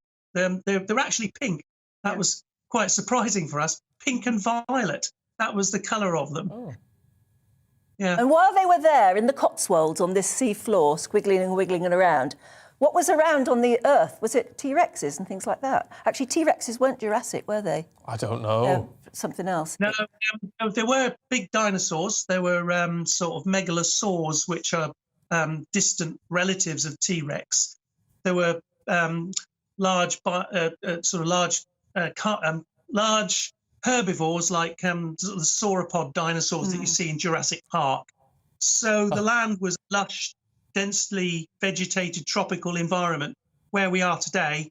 And then the sea contained all these amazing creatures that were happily sort of living on the sea floor until this cataclysmic event took place. And we were mostly seeing why they're finding ichthyosaur now, isn't it? Yeah. Wow, yeah, I mean, that in itself is terrifying. That was in and the wonderful. Midlands, and you found that in the Cotswolds. I mean, just 167 million odd years ago, things were very different. Thank goodness. I hate to get to the nitty-gritty, but can we talk money? Is there a value in a find like this? Yeah, there is value in the find because they take time to prepare, and that actually adds value. But the most important value is the scientific value because they are so unique that a whole lot of new research will come out about these new fossils from this quarry. And the researchers at the Natural History Museum are working on all of this. Have got years and years and years of scientific work to follow. So that will be the value. It's the scientific output of it. And what's so great about it is that there's a lot of fantastic specimens still yet to be uncovered from the blocks and slabs that were collected late last year. So what will you do next? Where are you off to next to make an amazing find? Or don't you know? Or can't you tell us? Well, recently we've been excavating mammoth, and we had a programme at Christmas with Sir David Attenborough and Professor Ben Garrett. That was aired on the 30th of December, and that was after 4 years' work. So it was whilst the mammoth site was flooded that we found the crinoid site. Yeah. So that was a project that we've been working on for quite a few years, and we're now allowed to talk about it. Yeah. So this year, a mammoth year this year. Oh, literally. Oh. And you've completely converted your garage into a sort of fossil development place where you clean them up. And don't you even use dentistry tools to clean them up? Yeah, that's right. We've got these micro sandblasters, which are basically dental air abrasives that we use to just gradually, grain by grain, remove the sediment, the rock that covers these fossils, because you don't damage them. It's hours and hours of work, and you have to be very, very patient. But what you reveal is absolutely incredible. It's like turning a page of a book, and what's on the next page provides new information. It is a voyage of discovery on this sort of preparation. It's amazing, isn't it? Absolutely amazing. It is. It's incredible what you do, and you're showing the professionals a thing or two. Mind you, without you, they wouldn't know about that quarry site, would they? That's right. And equally, the same thing with the mammoth. that we found quite a lot of individuals of mammoths, and there's the tusks, bones, teeth, and Sally found a Neanderthal hand axe, which we'll just show you quickly. Wow! What's a hand axe? Yeah. So that's an axe thing that would have a hand axe. Oh, I see. Oh my goodness! Is your house absolutely full of fossils and bits and pieces? It looks as though it probably is. Oh, look at that! A baby steppe mammoth tusk. Wow. Wow. So, yeah, our house is full, and behind us you can see there's a mammoth tusk, and then there's a mammoth leg propped up on the chair behind us. So I bet that takes a bit of dusting. Yeah. There's only so many mammoths you can get in a house. Oh, look, amazing to talk to you this Absolutely morning. brilliant and really unusual. Well, we look forward to hearing about your next find. Thank you. Absolutely. Yes. Lovely talking to you both. Yeah, And absolutely. you. To you too. Bye-bye. Wow, love it. Okay, let's... Talk about a hobby taking over your life. Oh, isn't it? And the house. Yeah. Time for the showbiz this morning. Stephanie Tetchy is here. Good morning. Morning. Oh, I've missed you since last week. Do you know that? You as well. It's not Fabulous the show same. as always. Oh, yes. guys. Now, look, let's talk Helen Mirren, because she's been criticised by Maureen Lipman, no less. Yeah, so Helen Mirren, she's due to star in Golden Mare. It's going to be an autobiography, well, a biopic about the first Israeli Prime Minister.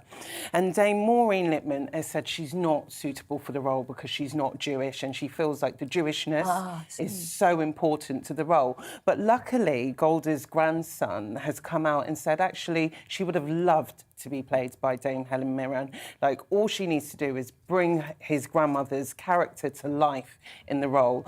But Dame Maureen Lipman was saying it should have gone to someone like Barbara Streisand or Bette Midler, who are Jewish. But as we all know, Helen Mirren is a fantastic actress, and she's previously done Jewish roles before, much to critical acclaim.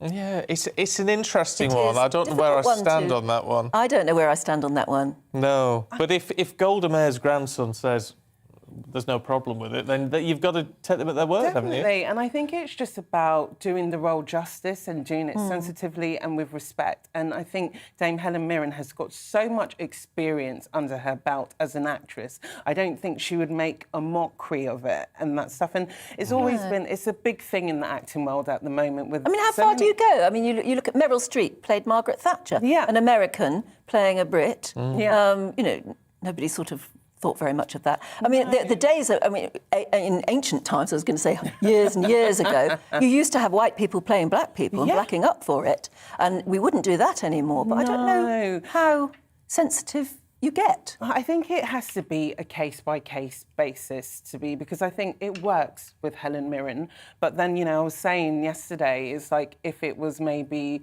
a white person playing a black role, as you rightly said, it will probably blow up. That wouldn't be this done big now. thing now, where maybe back in the day it would have been okay. But I think more than anything with the acting industry, they want to make sure that there's more diverse roles. I think people are open to seeing either a man playing a woman or a woman playing a man. It's just how well it looks on the screen. It'll be one heck of a film, there's no doubt about it. Yeah, Golda Meir had a very interesting life. I don't think Helen Mirren's going to let us down. I think she's going to do us proud. She with never this lets us role. down. No. She never lets She's us like down. the I love her. queen. I love her. She is like the queen, so she'll be fantastic. She is the queen. I can't get... she is indeed. Ed Sheeran. Now, I can't work out... I mean, he's a man with a lot of money. Yeah. He seems to have some very odd building plans. I don't want to be morbid this morning because it's been such a great show. Usually celebrities are always looking for the trappings of luxury on their properties.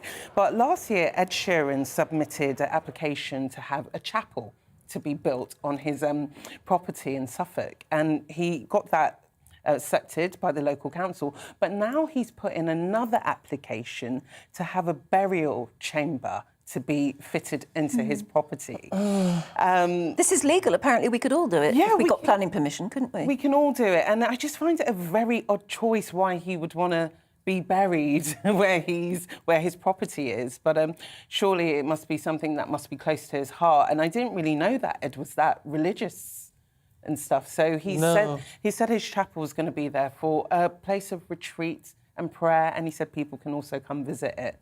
So he's waiting to see if he'll have permission for it. But Maybe Odd. that might Odd, be isn't where it? Ed Sheeran The was richer very you get, the more weird you get with some of the choices. I can think of a lot of things. Private space. Well, I don't know if I want private space when I've popped my clogs. Yeah. I don't think I'm going to care. Well, you that don't know much what people then. are going to do with that private space after you've popped your clogs. Yeah. Do you? But he wants it as a family crypt. So I Okay. think, Right. oh gosh. I just think yuck, but I know some people will Yeah. probably want to do the same thing if they had the Ed's money. going over to the dark side, thinking about afterlife. Yeah. Oh, talking to people with bags of money, Oh, David Beckham, gosh. and he's getting a bit of criticism for kissing his daughter on the lips, which I find extraordinary. I know it's all been about Partygate with Boris, but with David, it's been about Kissgate. So every time he puts up a picture of him kissing his 10-year-old daughter, Harper, social media goes crazy, and they said she's too old. Can you stop? Kiss on the lips? Yes. Ridiculous. Can you stop posting pictures of you kissing your child on the lips? It's a bit inappropriate. But Do you kiss your boys on the lips? They're No. grown men. No, Don't you? no. I'm a little bit edgy about that. Well, they're babies, yeah, but no, I don't know. What son wants to be seen kissing his mum on the lips, for heaven's sake? Oh, I kissed my mum on the lips. And when my grandmother was alive and things, she always got a kiss on the lips. We're cheek kissers, I think. Yeah, I think Maybe it's a northern thing. Yeah, I think maybe it is. I don't know. You know, usually people do it behind closed doors, but I think because he publicises it, I think that's where everyone. I don't see any harm in it. At No, all. not at all. And to be honest, I think he's always had a soft spot for Harper. He's got 3 other boys. She's the youngest one. She comes across as a daddy's girl, but I think social media are just very uncomfortable. And every time he does it every couple of months. He'll still post it up, but people still criticise and say, no, that is not right. You need to stop kissing. Is it because people want to sexualise it? Or think it's... Or they think it's being sexualised to do that. But I wonder whether you're right, whether it's a north-south thing or an age thing. I don't know. Oh, It's a great one to ask you, actually, please. GBNews at gbnews.uk. Just a peck on the lips from, Is it from normal your, for for you? a mother or an Is auntie it or a normal for you grandma? to peck on the lips or just peck on the cheek instead? But I think it's weird that people are sexualising it. Like, you know, clearly it's a tender father-daughter moment. People just like to get at celebrities for anything. But, you know, David Beckham, I like that he's still being defiant and he still posts it up. It's a moment with his daughter. Yeah, yeah. Oh, there you go. It's an interesting one. Stephanie, thank you. Thank you so much, It's a joy. guys. You know, you brighten my morning. You guys brighten up my morning equally. It's like a love in here. Thank you. Catch you later. It's 9:49 here on GB News, and you're listening to us on the radio, hopefully, or watching us on the telly. Yeah, now marches are planned in cities around the UK today, quite a number of cities, supporting the Kill the Bill coalition. Protesters are calling on the House of Lords to reject the Police Crime Sentencing and Courts Bill, saying they're concerned that it's going to dismantle the right to protest as well as other civil liberties. Well, the National Day of Action includes marches in London, Bristol, Coventry, Newcastle, Liverpool, Sheffield and Plymouth, so plenty going on. The Day of Action comes ahead of the Lords' final vote on the bill on Monday. Protesters plan to meet from midday in all sorts of places.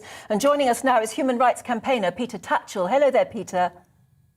Good morning. Hi, you're going to be joining in. And what's your view? Do you think this bill actually could kill our right to protest? Well, a broad coalition of over 200 civil liberties and human rights groups have described the bill as one of the greatest attacks on the right to protest since the Second World War. It does give the Home Secretary and the police huge discretionary powers to decide what protests are legitimate and which ones are not. So this is a very subjective judgment that's being given to the hand of the Home Secretary or a police chief, and it means they've got pretty much a carte blanche to decide if a protest is lawful or not. And the kinds of things that forgive me, Peter, but on what annoyance, on what basis, Peter? Disruption. You know, these are things that, you know, most protests involve and would have criminalised the suffragettes. The Iraq war protests would have been illegal. The poll tax protests would have been criminal. And just imagine if you live in a neighbourhood and all your properties get flooded because the council hasn't maintained the drains. You write to the council, they don't do anything, so you get a delegation of neighbours to go to the council officers to demand action. But if you do that, you could be arrested under this legislation for trespass. And if you blow whistles or shout out to demand officials come out and speak to you, you can be arrested for making too much noise. So it's got dangerous implications. It's open to abuse. Is it a case then? It's not. You're not thinking that would necessarily happen in and of itself, because it's unlikely there'd be an absolute crackdown on every protest you could think of, but a sense that because it sort of leaves the statute books open a little bit, that it could be perverted down the line. Well, that's right. If you think back to the Public Order Act of 1986, the public were told the purpose of this bill was to crack down on football hooliganism and street rioting. But very soon afterwards, it became often used against people for purely peaceful protest. So, for example, I was arrested under the Public Order Act in Parliament Square in the 1990s for holding up a placard on the day that Parliament opened, calling for an end to anti-gay laws. And I was told that my placard could cause, quote, harassment, alarm, or distress to members of the public. Now, that was never what the bill was intended to do, but I had to fight to ensure that I was not convicted for that offence. But, Peter, we live in more violent times now. Is that an argument that maybe the Home Secretary is looking at, that now we know that knife crime is going up in lots of our cities? Is this just an attempt just to quell that sort of level of violence? Well, no, it doesn't cover things like knife crime or serious crimes that people are understandably anxious about. That's the problem. And it is, as I said, really a bill targeted at protests, which would mean that protests, that are effective would be criminal. So you want to protest against fossil fuel companies who perhaps are polluting the area. Again, depending on what you do, a protest that today could be lawful could become criminal under this legislation. And, since November, since MPs voted in favour of the bill, the Home Secretary has added 18 extra pages that were never agreed by Parliament. So a whole new raft of proposals of criminalisations will be part of this bill when it comes before the House of Lords, even though MPs have never approved it. It doesn't look right. It doesn't look right. It doesn't feel right at all in a democracy. Peter Tatchell, it's really good to talk to you this morning. Thanks very much indeed for joining us on Breakfast today. I'd love to get your thoughts on that. gbviews@gbnews.uk or @gbnews on Twitter. And then we'd love to hear your experiences tomorrow if you have been out on one of those protests. Yeah, absolutely. Because it's not just, as Peter was saying, it's not just about the idea that perhaps the police and government and anyone else would be very heavy-handed now. It's that it could. It's what could happen in the future. Yeah. And also, we were talking from 6 o'clock this morning. We've been talking about what makes Britain. What is great about Britain? What makes you a great Briton? And it's the right to protest is one of those things that we've always held very dear. Yeah, but unlike other places in the world, we do have the right to protest. Yeah, it is important. Peaceful protest, though. Yeah. I mean, that's the thing. And people who aren't peaceful in protest are what ultimately end up damaging it for everybody else. I think that's a fair point. Interestingly, on that British front, though, the other things that have come forward, and one, I can't find his name now, but it's a cut grass. It's the smell of cut grass. Yeah. Now, I don't know if that makes us British or not, but there is something very lovely about it. It's brilliant, yeah. But just don't go out in white trainers when they've cut the grass, because you come back a different colour. Yeah, that's my experience. That could be a bit awkward, couldn't it? I've gone out walking the dog after they've cut the grass on the common near us. Yeah. And I come back with a green dog as well, because she's white and fluffy. So we both have to have a general clean-up when we get back. I've just bought wellies, which is quite British, and they're very good for wellies avoiding are very all of British. that. There you go. That's it from us. Stay tuned. Esther and Philip are up next. We'll see you tomorrow at 6. Bye-bye. Good morning. Frost and fog once again for some of us as we start the day this morning, and then a largely cloudy day actually for Saturday, but brightening up for many of us tomorrow. Now, we've had high pressure in charge of our weather for quite some time now, and it's still very much with us. Having said that, these weather fronts waiting in the wings will